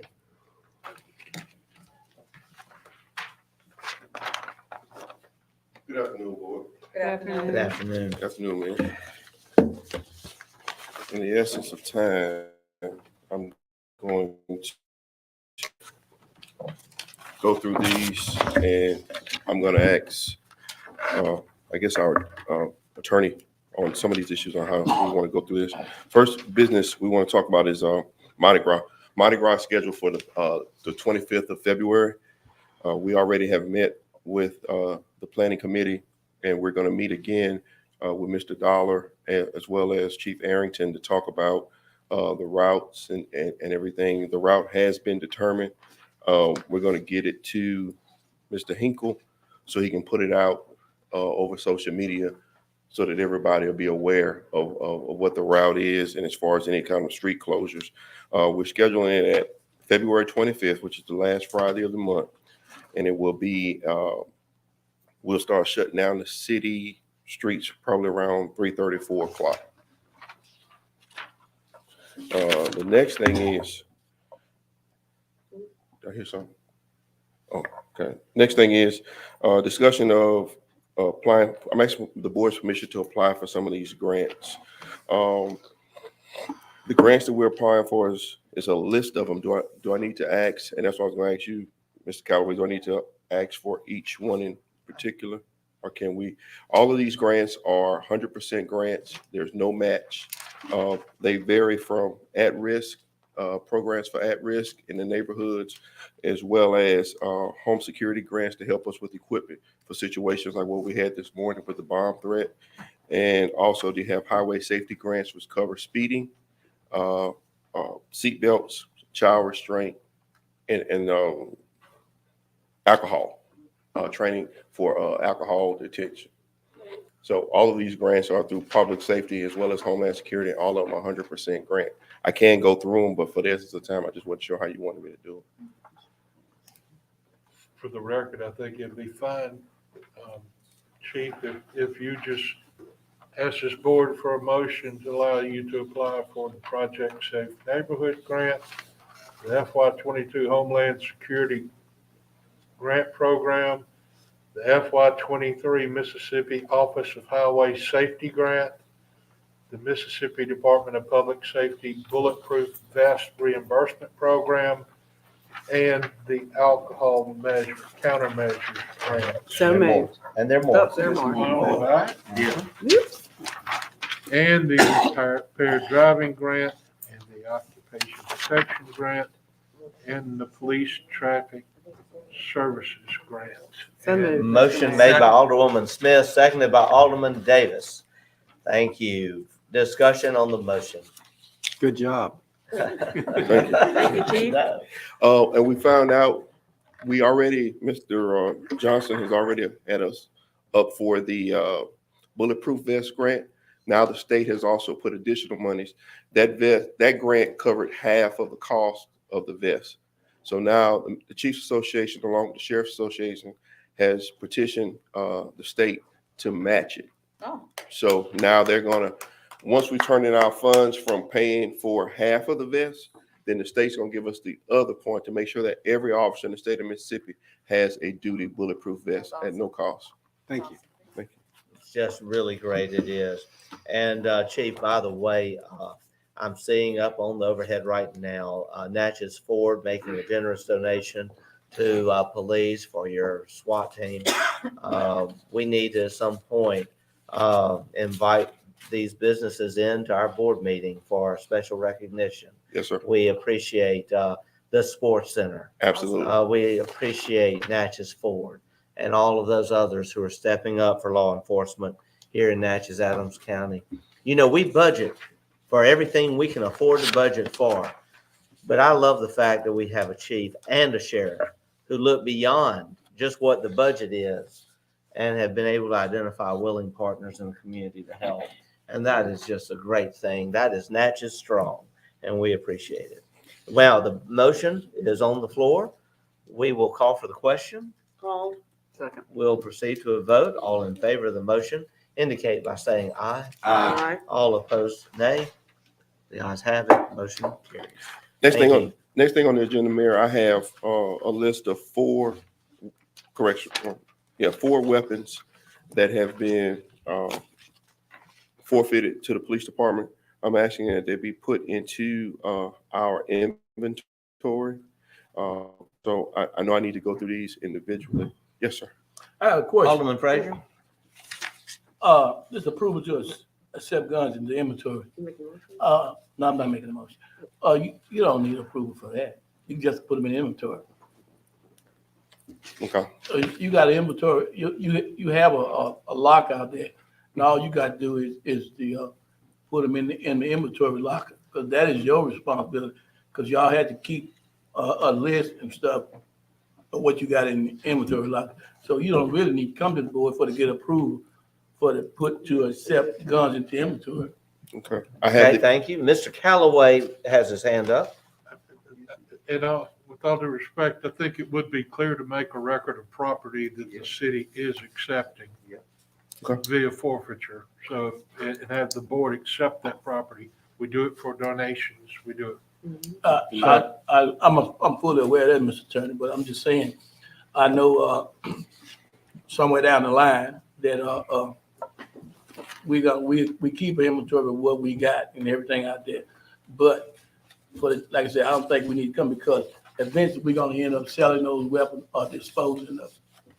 So it's gonna be either or. So that's basically the police responsibility, the department. It's just food for thought. Yes, sir. All right, what is the pleasure of the board? Do we need a list? We would need a motion, and he would need to provide a list to the city clerk. for So moved, record. Mr. Mayor. I have also the Second. Just 1 second, Chief. I have a motion made by Alderwoman Hall, seconded by Alderman Davis to accept these guns into inventory. But you would need to provide that list to the city clerk for the minutes, listing each item and the serial number. Mayor, I have a copy of the court order with the make, model of the weapon, with the serial number, with the judges and the prosecutor's signature. Okay, thank you. And are these guns that were discharged illegally within the city limits for no good reason? 2 of them were. The other was convicted felon with a firearm, and another one was a seized weapon through an arrest. All right, thank you. And the question I do have, I know we have been working very hard to get guns off the street. I think we've gotten at least 50 off just in the last couple of months. Y'all been working so hard. We appreciate it.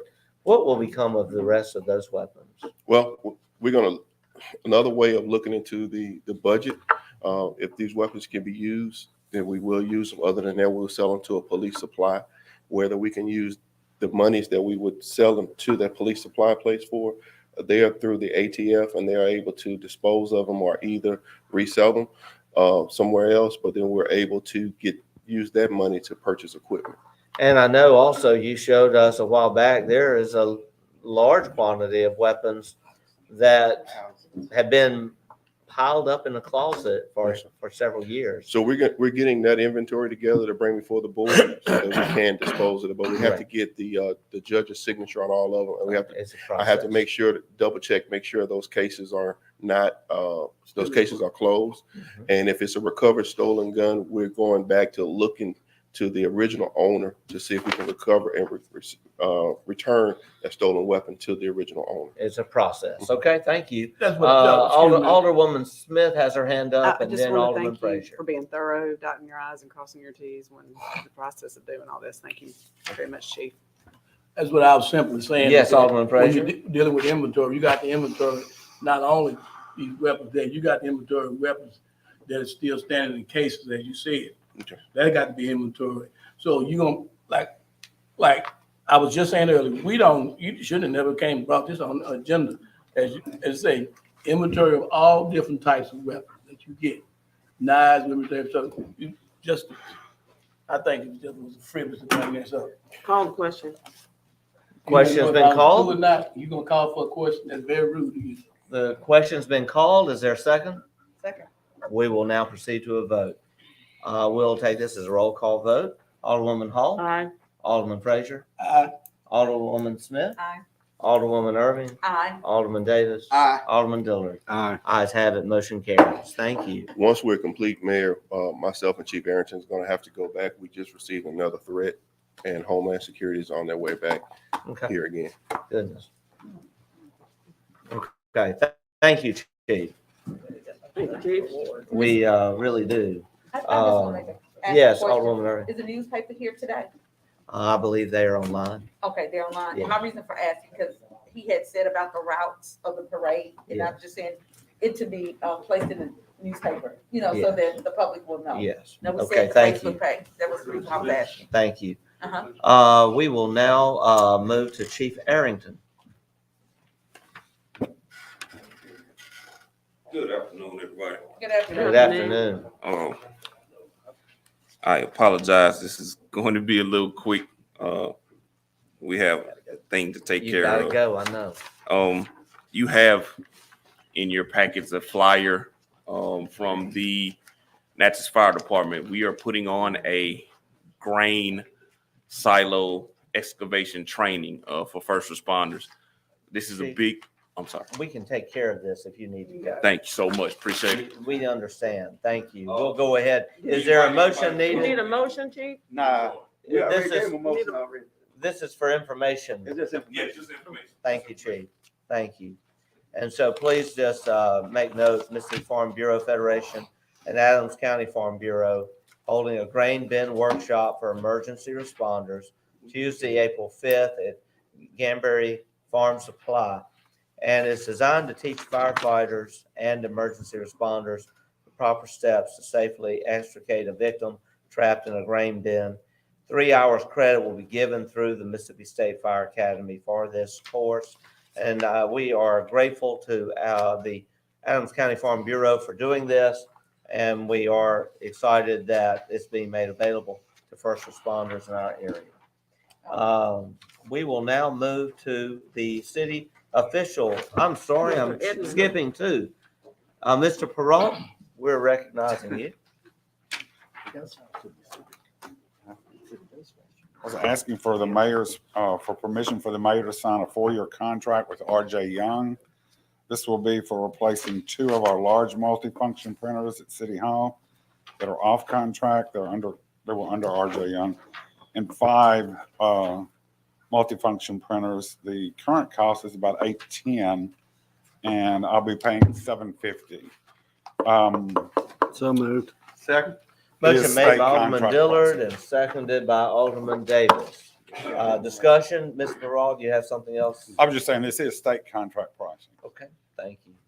And Any further discussion? Pending the attorney's. there it is. That's what I wanted to Yes, hear. pending the attorney's approval.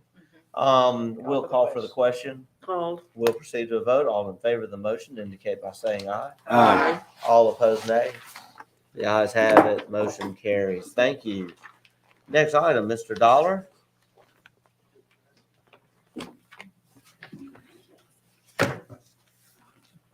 Afternoon, Mayor and Board. Here real quick for you today with one item, seeking permission to advertise for our yearly general bids, which go into effect April 1 through March 31st. Looking to advertise today, or seek permission to advertise. So moved. Second. Motion made by Alderwoman Irving and seconded by Alderman Davis. Discussion on the motion? Yes. Mr. Callaway? If the board wouldn't mind an amendment, that would make that subject to review by the attorneys to make sure that complies with state and federal regulations. Right. For our conversation. Because we may be using that on. some- We will be, and we're going to wait for you to do that pending your review before we issue anything. So we have to amend the motion. Okay, thank you. We have further discussion? We'll proceed. We'll call for the question. Second, we'll proceed to a vote. All in favor of the motion indicate by saying aye. Aye. All opposed, nay. The ayes have it. Motion carries. Mr. Dollar, thank you. Mr. Dollar, I want to say a special shout out of thanks to you for what you and your team did to put new banners up in horrendous weather conditions last week in order to have them up for NAPAC's event Friday night. NAPAC, the exterior has now been cleaned, painted, and new banners that were designed through the approval of NAPAC, and they are now, rather than vinyl, they are lightweight aluminum. All of that's been done. It's something that we embarked upon just last year, and there's a picture picture of it. Beautiful. Just last year, we had a special call meeting during Juneteenth at NAPAC.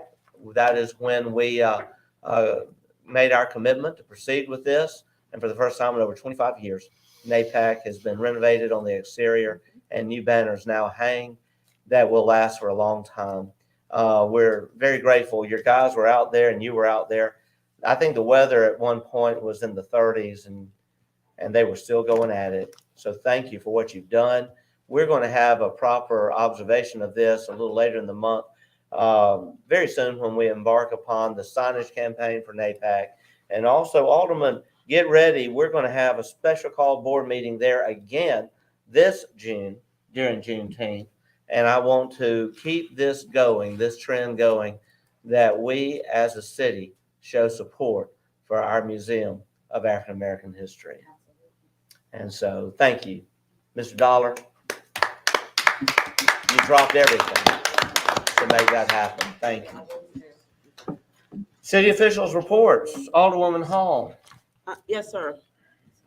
The City of Natchez will be accepting applications and curriculum vitae or resumes for a position on the Natchez Adams School District Board of Trustees. And I've already discussed two issues with our I'm sorry, last. Alderwoman Hall, could you repeat what you were saying? Yes, sir. The City of Natchez will be accepting applications and curriculum vitae or resumes for a position on the Natchez Adams School Board of Trustees. Yes, we have not actually taken action on that item just yet. That would require a motion. I'll make a motion that we begin the process of accepting applications and curriculum vitae or resumes for a position on the Natchez Adams School District Board of Trustees. Okay, a motion, that was under my report, but you're wishing to make that motion now. Yes, sir. I'm the Okay. chair of the. Motion has been made by Alderwoman Hall. Is there a second? This is Second. A second by Alderman Davis. Okay, this is regarding the city's appointment to the school board that I believe is coming up at the end of the month. That's correct. Or the beginning Yes, of March. sir. Okay. All right. The motion's been made. We'll have discussion. Yes. I want to begin. because Alderwoman Irving. Yeah. That is something that I want to discuss because it wasn't put on the agenda. And so we should have put it out there this past last meeting instead of this meeting here. Oh, However, it I is don't on have the any- agenda today. It is on the agenda. It's the second one that it was on, not the first agenda that we got. So it is the corrected agenda. Again, On the there. agendas. I My thought it concern was is on the this. first It was agenda. not, because that's why I was saying you don't have any business, because I was gonna bring it up under new business. No, this is under the mayor's report. It's been under the Yeah, I mayor's didn't report see it. since I did not the see very it. beginning. And I did before not we see even it. put it there, I had a call to Mr. Fred Butcher to make sure out of courtesy that he knew it was being put on the agenda. Because this is something we legally have to do. Absolutely. Yeah, so we're doing it in a timely manner. It was brought up last fall, but we said, no, actually, it was It was earlier brought up last in year. September last year. And we did not allow discussion on it because it was not timely. But there is, I mean, we discussed it and we found that it was not time for that appointment. So that was placed on the agenda and nothing underhanded has been done. We called Mr. Butcher, we let him know, and we put it on the agenda that went out Friday under the mayor's report.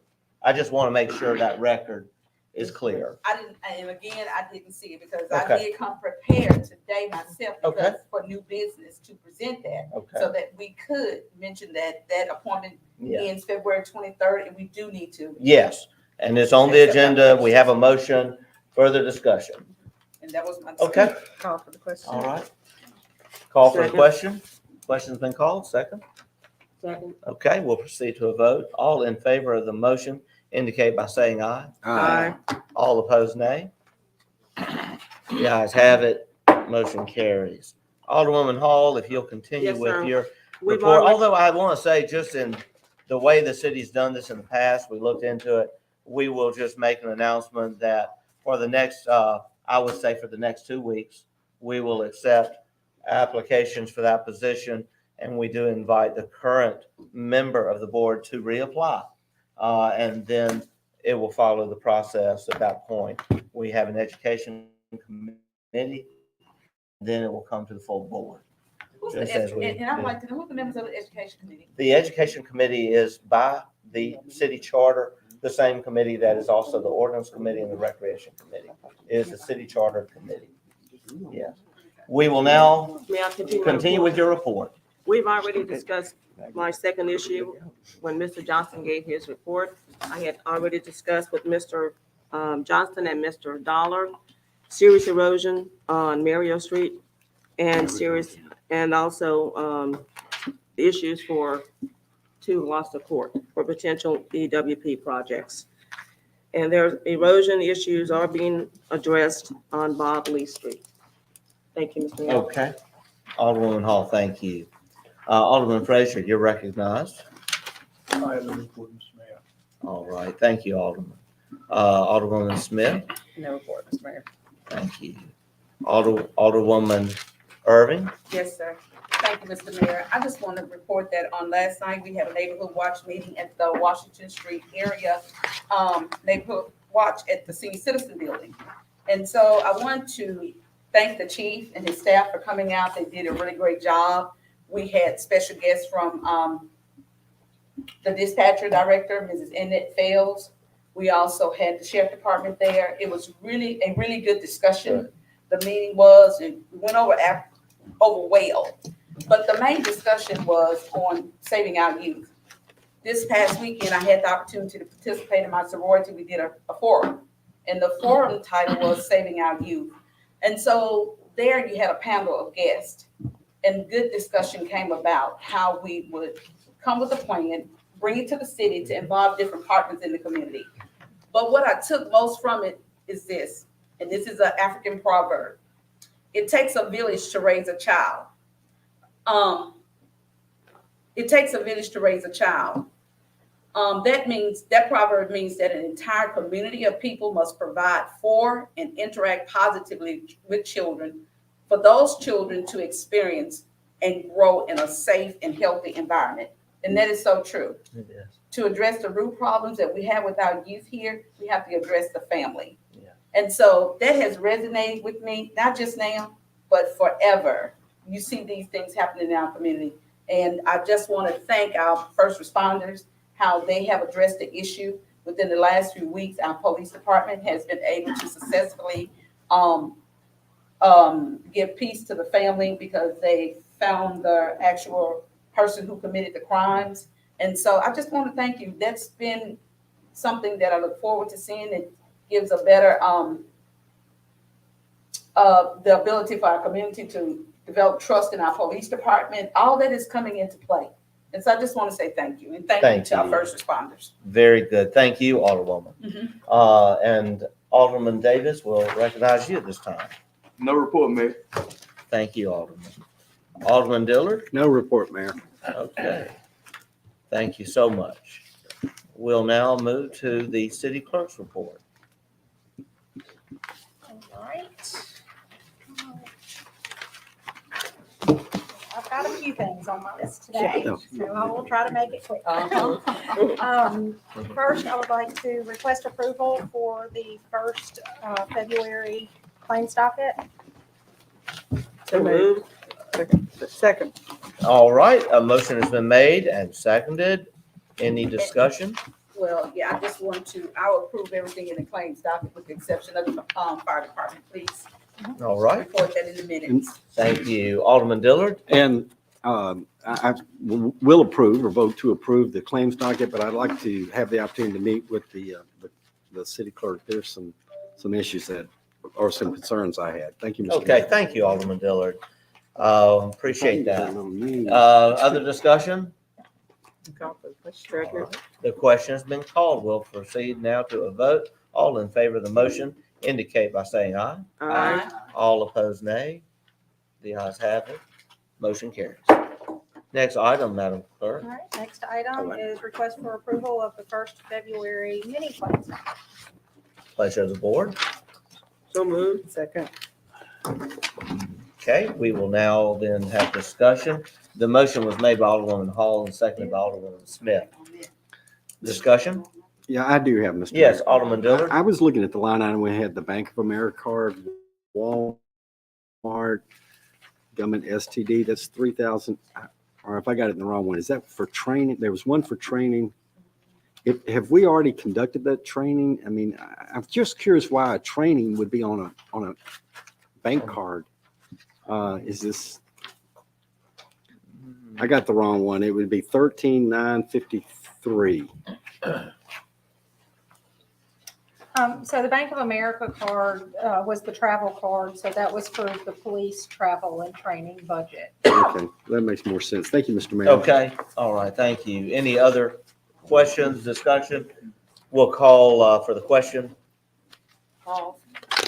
Second. We'll proceed to a vote. All in favor of the motion indicate by saying aye. Aye. All opposed, nay. The ayes have it. Motion carries. Next item.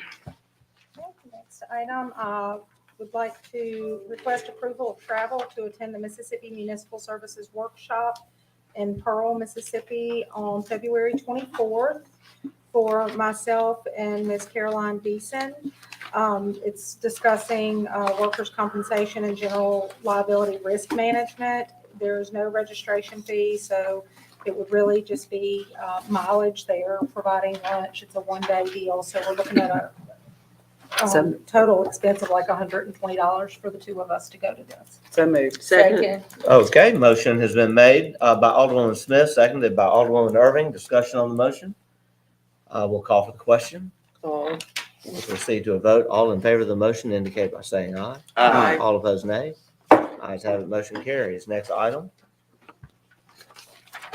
Next item is a request for approval of travel to the Mississippi Municipal Clerk Training in Ridgeland, Mississippi on March 23rd through the 25th for myself, and in Hattiesburg, Mississippi, March 30th through April 1st for Denise Bell.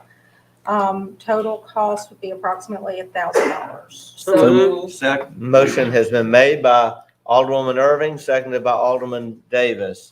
We will have discussion. We'll call for the question. Paul.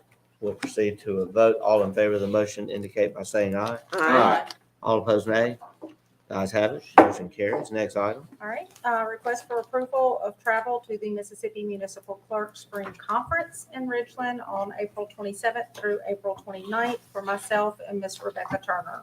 Approximate cost will be $1,500, and this gives us points towards our clerk's training and the hours that we need for that completion. For the certification. All right. So moved. Motion made by Alderwoman Hall, seconded by Alderwoman Irving. Discussion on the motion. We'll call for the question. Paul. We'll proceed to a vote. All in favor of the motion indicate by saying aye. Aye. All opposed, nay. The ayes have it. Motion carries. I would ask when I call for the question, I need a first and a second to make sure we move along properly.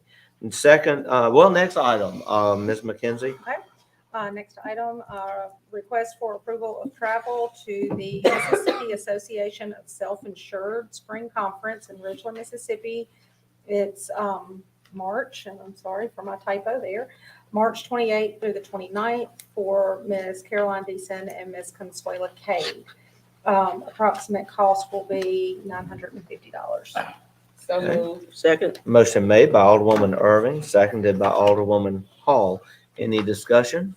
Yeah, but this right Yes. here, we're self-insured. They cover self-insured insurance issues and Okay. also HR issues. Okay. Mhm. Yeah. Thank I you. just was trying. Pertain to health and work. I just wanted to know that. Okay. Okay. Any further discussion? We'll call for the question. Paul. Okay. Second. Question's been called, seconded. We'll proceed to a vote. All in favor of the motion indicate by saying aye. Aye. All opposed, nay. The ayes have it. Motion carries. Next item.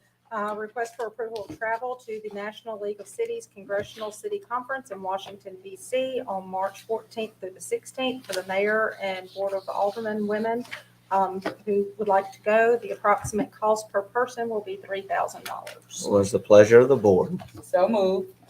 Motion made by Alderwoman Irving, seconded by Alderman Frazier. Discussion? Mr. Mayor. Yes, Alderwoman. Who wants to go to this I one? do. I want to Okay. attend. Because my Okay. knowledge of this conference is that it's very much for larger cities. It's a very expensive conference to travel to, and we have so many resources with Mississippi Municipal League.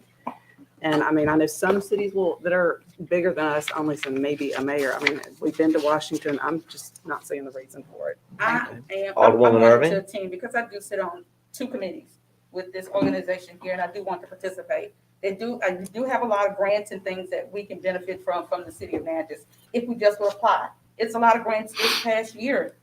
Mayor, I would encourage you, look at it so that you can. We have qualified for so much money with this ARPA fund that we would be able to qualify for through National League of Cities. It's a great organization to be a part of because it covers this entire city, the entire state. Yes. So I encourage everyone here to come and get the information, the education, and the resources that are available. And there are lots of resources available if we just would apply for them. We've had the opportunity to reach out to Mr. Johnston for the grants that are available. They're grants that they don't have no match, you know, and he has looked at them. I mean, it's a lot of things that we can benefit from. Yes, ma'am. Thank you. Thank you, Alderwoman. Alderman ma'am. Frazier? That conference is not, it's people from all over the country, small and large cities. And basically everyone benefit. You will find out what's going on in large cities. People at that conference network and they let you know exactly what that, and you'll find out that Natchez, if it's Natchez, a little small town in Illinois, New York, they still have the same problem. And we sit down and talk to them. Also, we are not only just going to come, we try to, as you said, last year, not before the COVID, we was visiting our representatives and stuff in Congress in reference to the Bellwood Country Club, the flooding.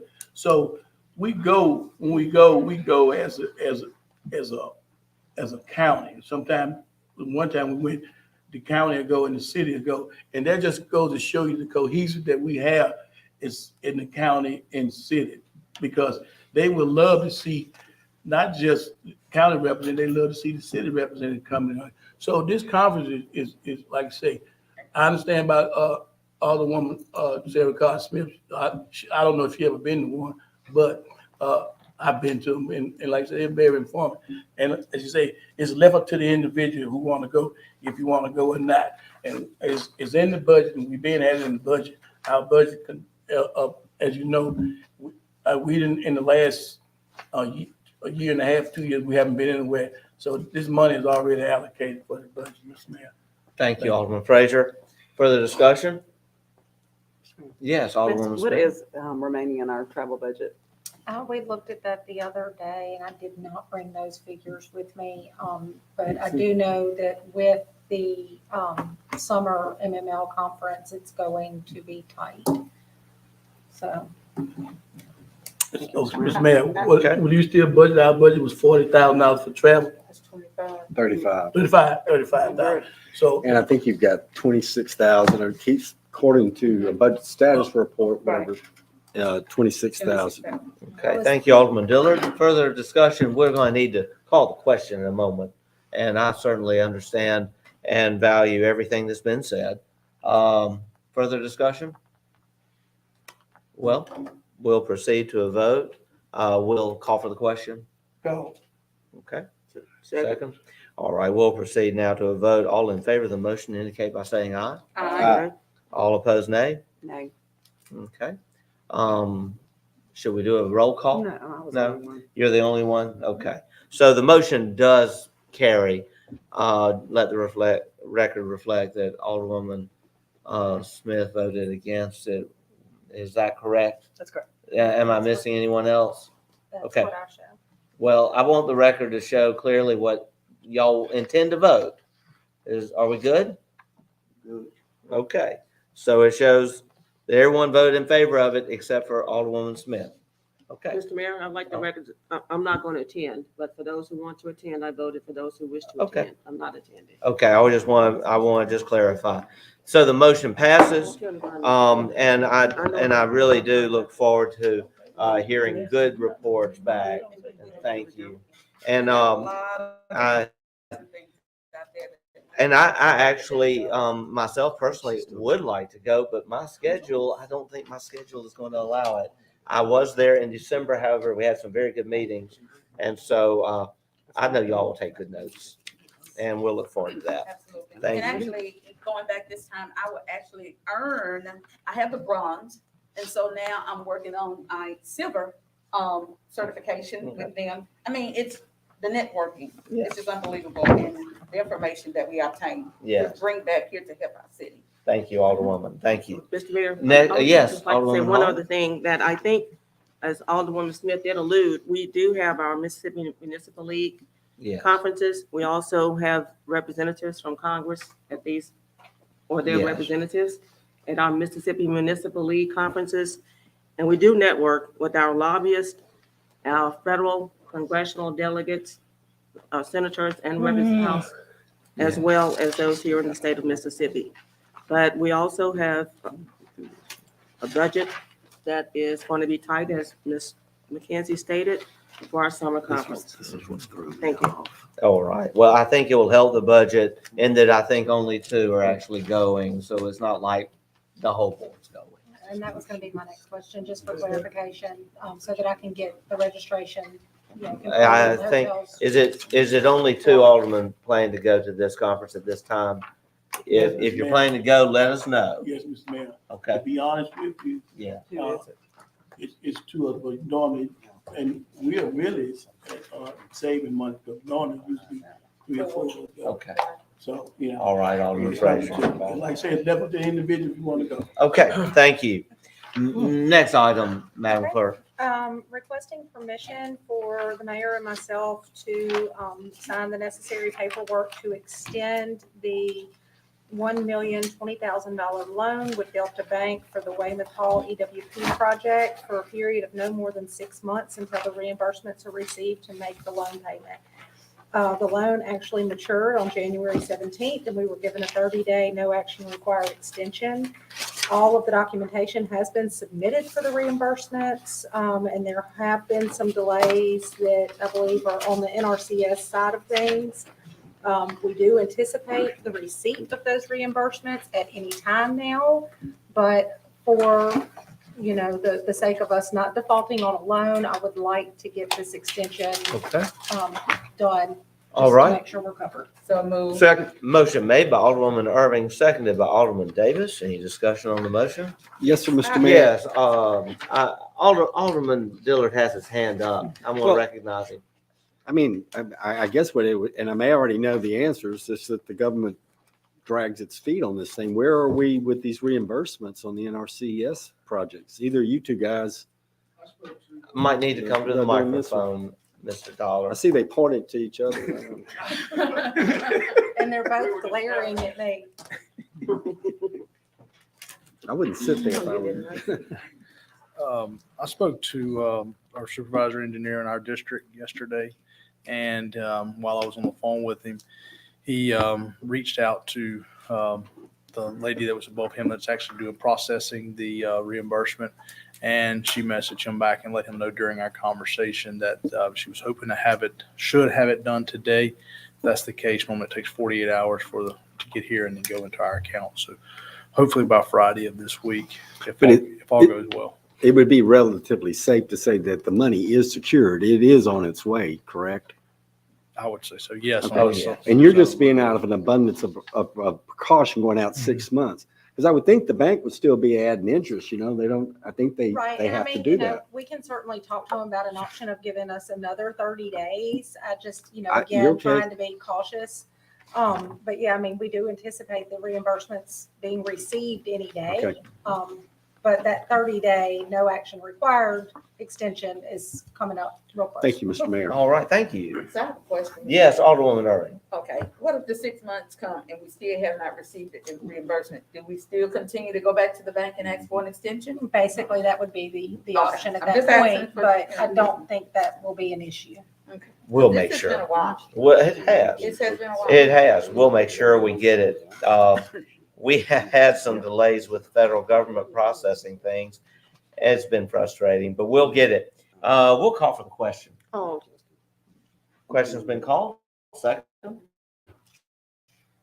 Second. We'll proceed to vote. All in favor of the motion indicate by saying aye. Aye. All opposed, nay. Ayes have it, motion carries. Next item, Madam Clerk.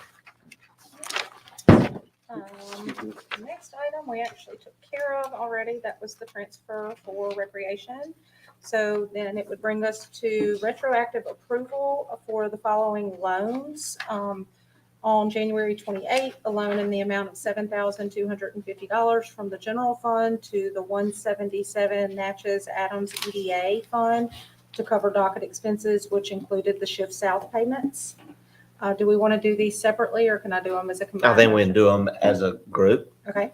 And then the second one being on January 3rd in the amount of $50,000 from the general fund to the 329 North Natchez Drainage, again, to cover docket expenses while we await reimbursements. Do we have a motion? So moved. Motion made, Alderwoman Hall, Second. seconded by Alderman Davis. Discussion, Alderwoman Irving. Well, I just want to ask, on our mini claims docket, you just had $15,000. If I don't have it in front of me, but if I remember correctly, so the 15,000 in addition to this 7,250 for Shift South, No, I believe that was included. it was included. I believe so. Okay, all right. All right, Thank you. further discussion? We'll call for the question. Hall. We'll Second. proceed to a vote. All in favor of the motion indicate by saying aye. Aye. All opposed, nay. Okay, no point. Ayes have it, motion carries. Next item.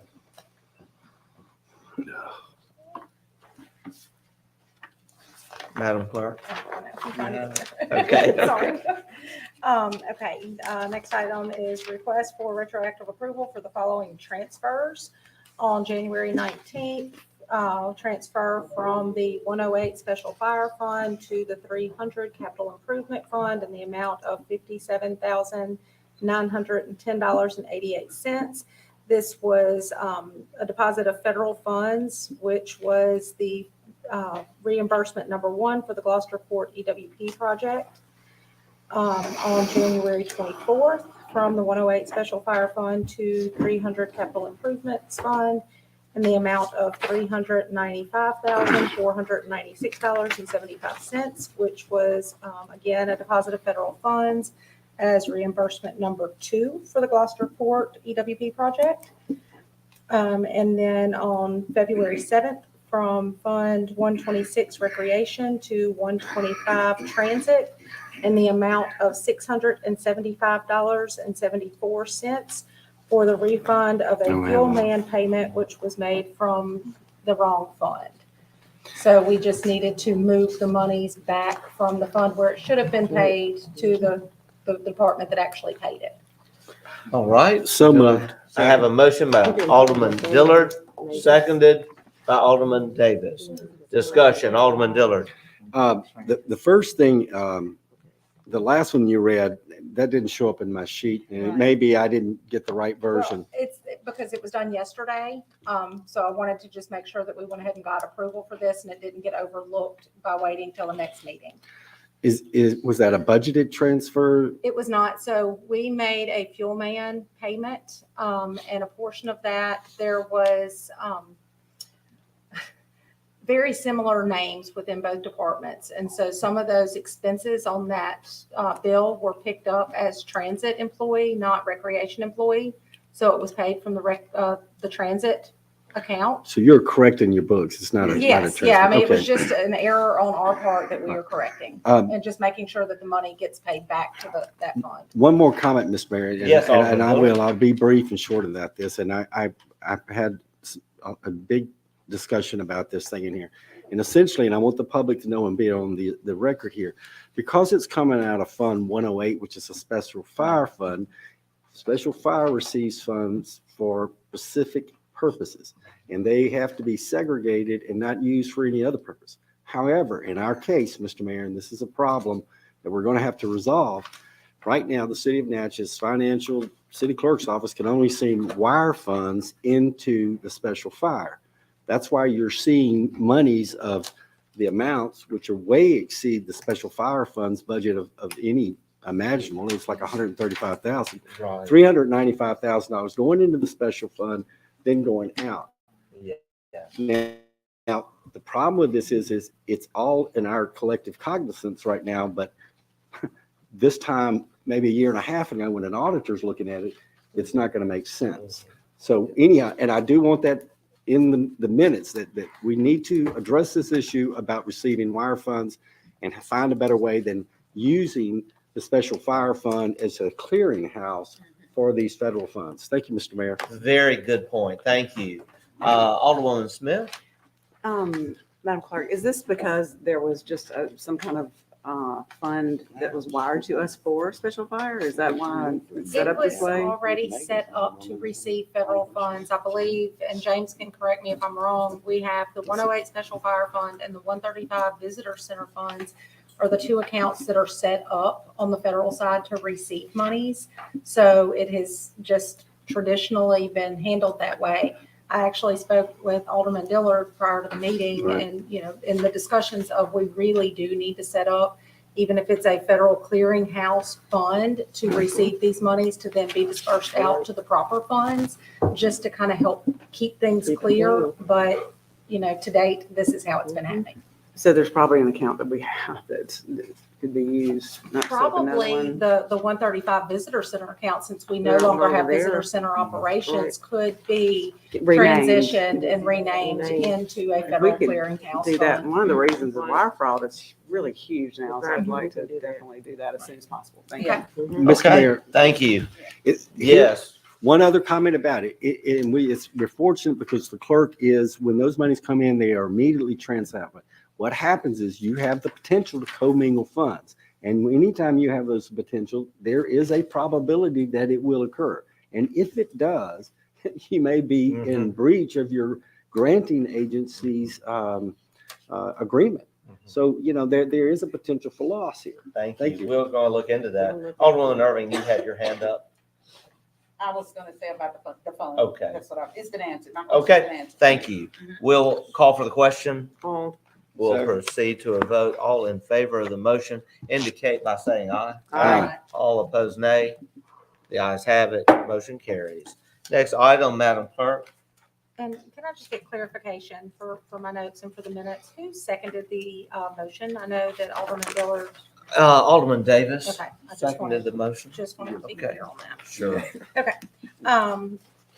The next thing on my list is request for approval of the following hire and termination reports that were provided to you all. We've got November of 2021, December of 2021, and January of 2022. So moved.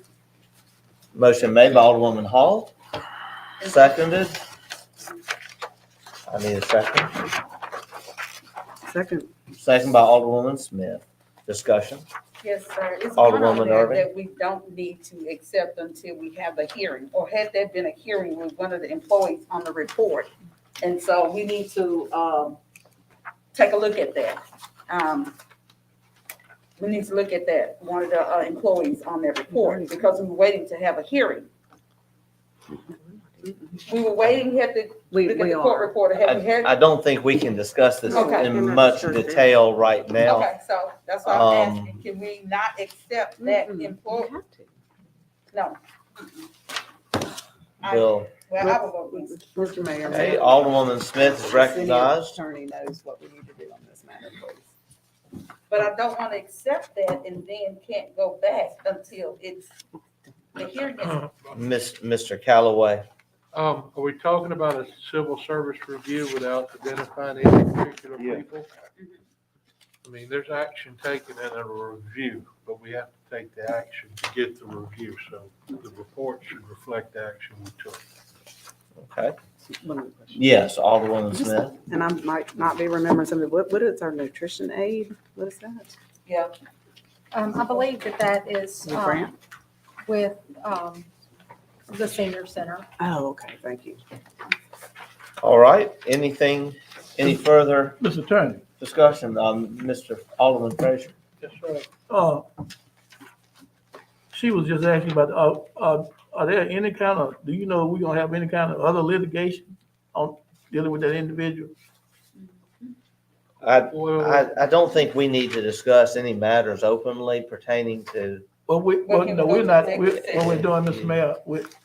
Mayor, understand but it's on the, Yes. it's on the high and fire report. If you desire an executive session pending, that can be reflected in the vote. Well, I was just simply saying, as she stated earlier, it's no rush. I think we just should leave it off until we can. Mr. Mayor, an action has to be taken.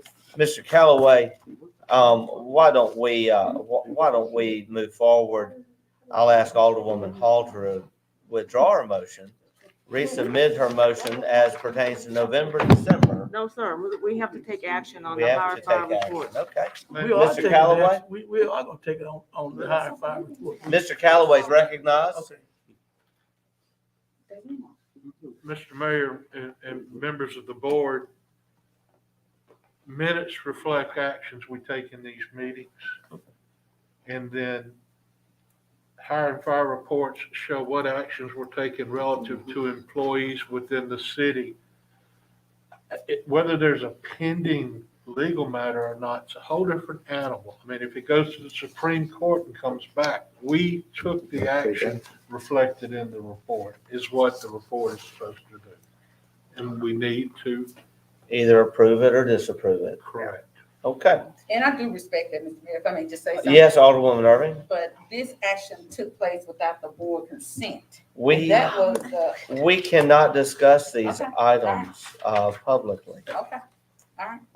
But that's why we should go on. The question has been called. We will proceed to a vote. Okay. All in favor of the motion indicate by saying aye. Aye. All opposed, nay. Nay. Nay. With 2 nays, the motion passes. With only 2 nays and 4 yeas. We will proceed. Next item, Madam Clerk. Next item is a request for authorization to remove the following Visit Natchez owned vehicles from the city's insurance policy. We have been carrying coverage on a 2013 Chevrolet Tahoe and a 2013 Lincoln MKX. What is the pleasure of the board? So moved. Second. Motion made by Alderman Dillard, seconded by Alderwoman Hall. Discussion on the motion. Yes. Alderman Frazier. Are those vehicles coming from the, down at the Welcome Center, correct? Where are they coming to now? Are we gonna transfer them to another department or what? These are actually owned by Visit Natchez and not the city. I don't know why they were on our insurance policy, but we are removing them now. Okay, so the city, okay, the city leave it on, okay? Okay, thank you, Alderman Frazier. Further discussion? We will call for the question. Call. We'll proceed to a vote. All in favor of the motion indicate by saying aye. Aye. All opposed, nay. The ayes have it, motion carries. Last item, Madam Clerk. We made it. Okay, last item I have, just wanted to report and update the board of the following, titles and limited power of attorneys. There were 2 police vehicles that were totaled out spring of last year. It's my understanding like around April or May. And so the necessary paperwork has been sent to Intact Insurance for payment. We did receive payment on February 2nd for one of those vehicles in the amount of $16,322. We are still awaiting payment for the other vehicle. Both of these were 2014 Dodge Chargers that were part of that fleet that was bought through the Missouri Highway Patrol. The used fleet. Mhm. Yeah. All right, thank you. So What is the moved. pleasure? Motion made by Alderman Dillard. Second. Second by Alderwoman Hall. Any discussion on the motion? We'll proceed to a vote. Call for the question. Call. All right. We will now ask all in favor of the motion indicate by saying aye. Aye. All opposed, nay. The ayes have it, motion carries. I want to say, well done, Madam Clerk. You are on the job and you are getting us caught up, and I appreciate that. Short and sweet next time. Well, you're getting No, there. outstanding. Yeah. Are we adjourned? Alderman Frazier, you have something you want to say? Yes, I know that, I've been looking. I was asking you about those vehicles, but I'm thinking, I could be wrong, that vehicle that we was talking about, the link, I think the city about that vehicle? That's a good question. I'm looking at it too. Yeah, and I was sitting here thinking, we bought those vehicles. Those should be city-owned vehicles. Well, We have a if it's all right, discussion. ma'am, don't, okay. I mean, I could bring some clarity to it, but it's a little bit too long. I tell you what, why don't we look into that matter, and if you find some information, please bring it to our attention. And because we definitely need to make sure we're doing the right thing. Thank you. Okay, thank you. We will go now to the city attorney's report. And I believe the attorney had a matter, just we wanted to make sure that our ordinance, I believe the judge already has leeway based on Second Amendment rights. She But does. is there something that needs to be Mr. clarified? Mayor, we have several conversations going on. Yes, we need order. We're recognizing Mr. Calloway. Mr. Mayor, after we passed the discharge order, I know this board wanted the judge and the city attorney to know we're pressing forward, so I engaged them in a conversation. And it was just a question about whether or not these highlighted words, without legal justification for said discharge, should be added to the ordinance. Rather than face legal challenges, I simply cleaned up the wording so that we don't have to face legal challenges. Okay, it's just a technical No, change. Yes, sir. Then do we have a motion to So moved. accept this technical change? Motion made by Alderwoman Smith, seconded by Alderwoman Hall. Any discussion? Call for the Second. question. We'll proceed to a vote. All in favor of the motion indicate Aye. by saying aye. Aye. All opposed, nay. The ayes have it, motion carries. The good news, the mayor's report, we've about done all of it. I do want to say this, the airport discussion is exciting. I'm looking forward to having a new animal ordinance. I'm glad we took action on drainage issues. And there may be 2 or 3 other locations we'll look at. If you have some, let Mr. Johnston know soon. Also, I don't believe the approval of sponsorship for Natchez Festival of Music needs board action. That is budgeted every year at the amount of $7,500, I have been told. So we're taking that off, and we just look forward to this year's exciting season, their 31st season of the Natchez Festival of Music. Mr. Calloway is trying to get my attention. There is something else. We're moving fast, Mr. Mayor. Yes, sir, Mr. Calloway. But I know we are pressing forward under the hill with the raising of Silver Street we and the are. docking facilities. Mr. Mayor, members of the Board of Aldermen, I put 2 exhibits in front of you, which are the diagrams of the leases under the hill. The original exhibit to the lease is Exhibit A, drafted by Nelson. The coordinates, which are in the left lower quarter of that page, do not match that box. They have been redone by Netsco, which is in this colored picture, Exhibit A that I provided you. And all I want is authority for the city to amend the contract and the mayor to execute the contract so we can amend the contract to have the correct coordinates for the So lease. moved. Second. Motion has been made by Alderwoman Hall, seconded by Alderman Davis.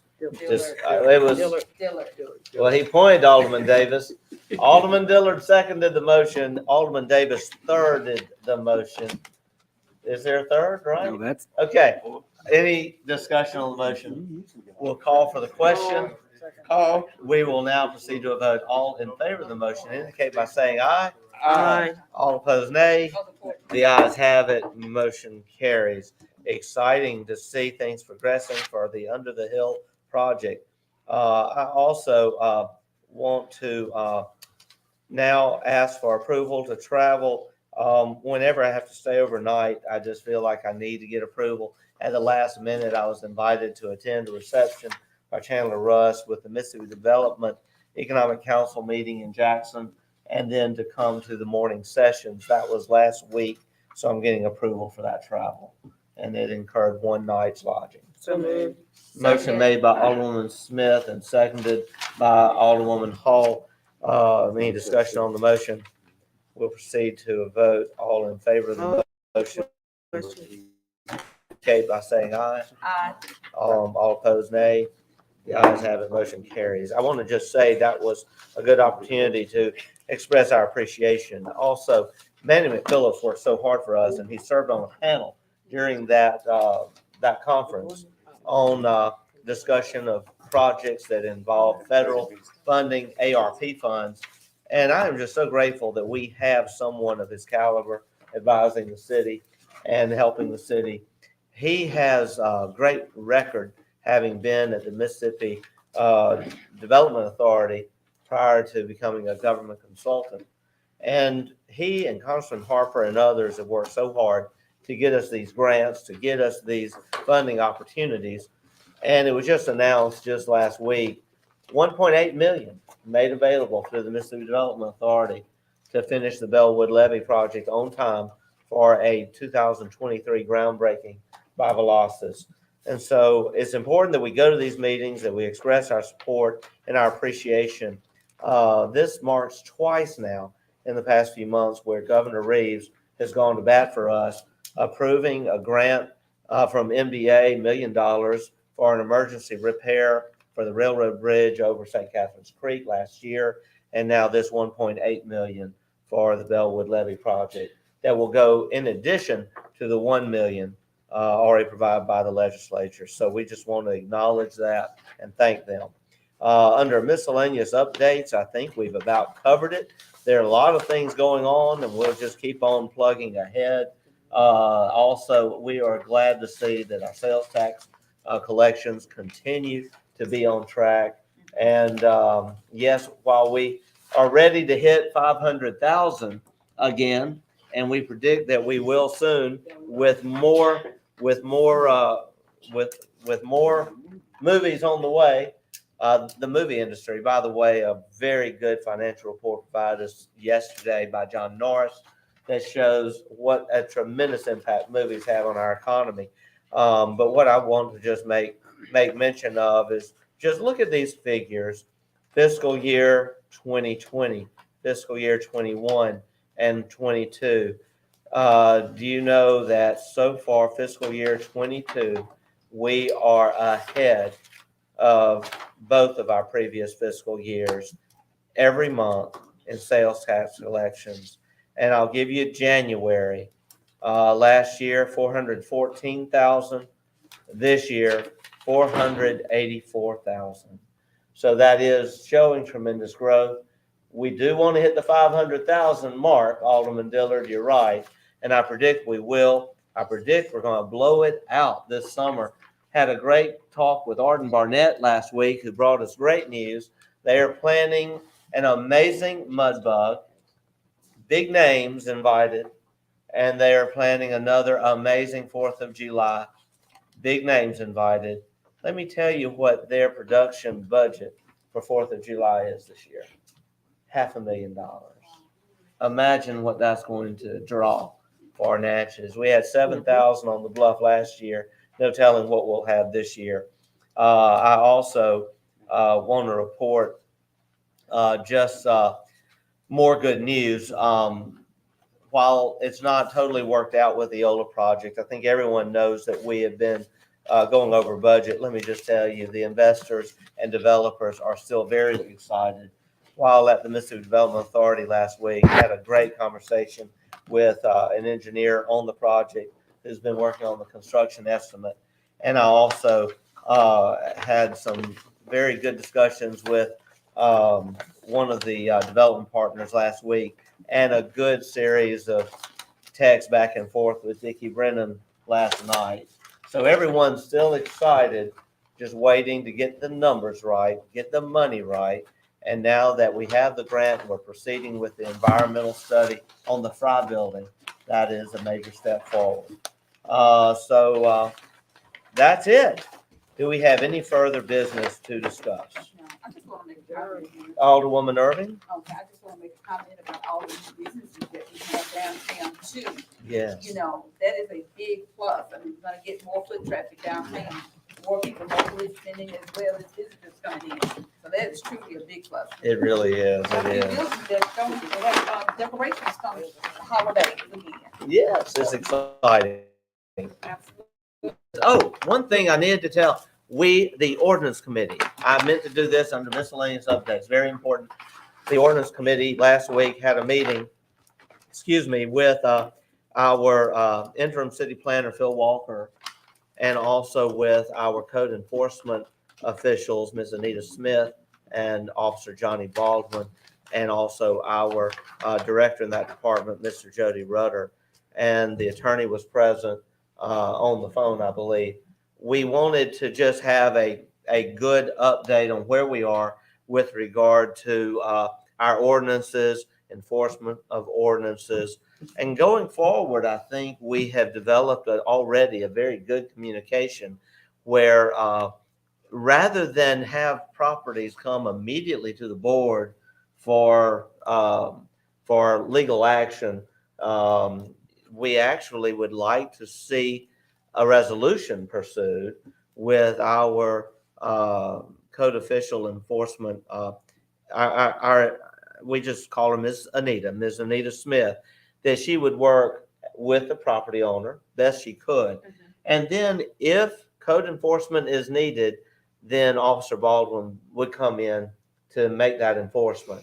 They can write tickets. They can do other things before it actually has to go through the adjudication process. And I think that might allow us to see some faster action. The adjudication process really should become a last resort. We're hoping now to follow up with communication with the court just to make sure that they understand, as we are becoming more strict on enforcement, that the court will understand that as well, because obviously the court needs to support the enforcement of these ordinances with applying the proper fines, the proper penalties. In addition to this, we do recognize that we've had some confusion over our ordinances, the interpretation of them, the enforcement of them. So we've reached out to people who know a lot more about this than we do, the attorney and members of the Planning Commission and the Preservation Commission, so they can look at that and make any recommendations going forward.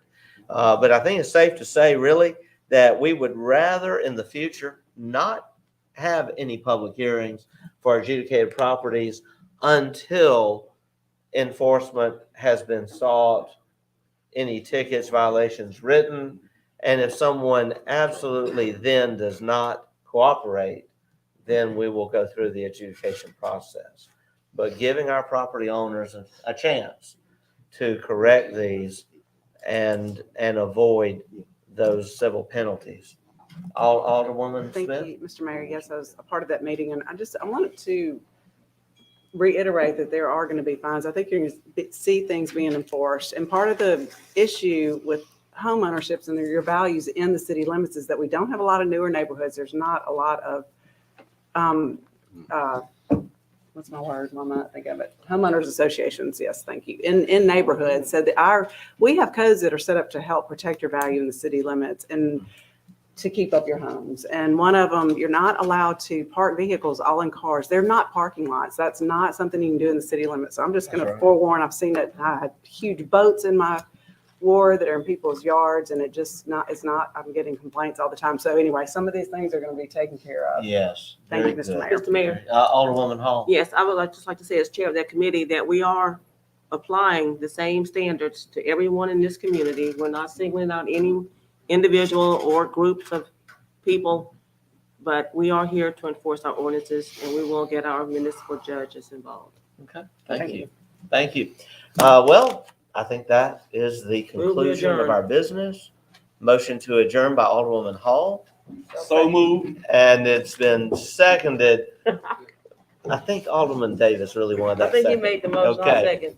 second. Well, anyone opposed to the motion? I'm so tired, I can't. We stand adjourned. Thank you very much. Dang. Question. Yes, Alderwoman.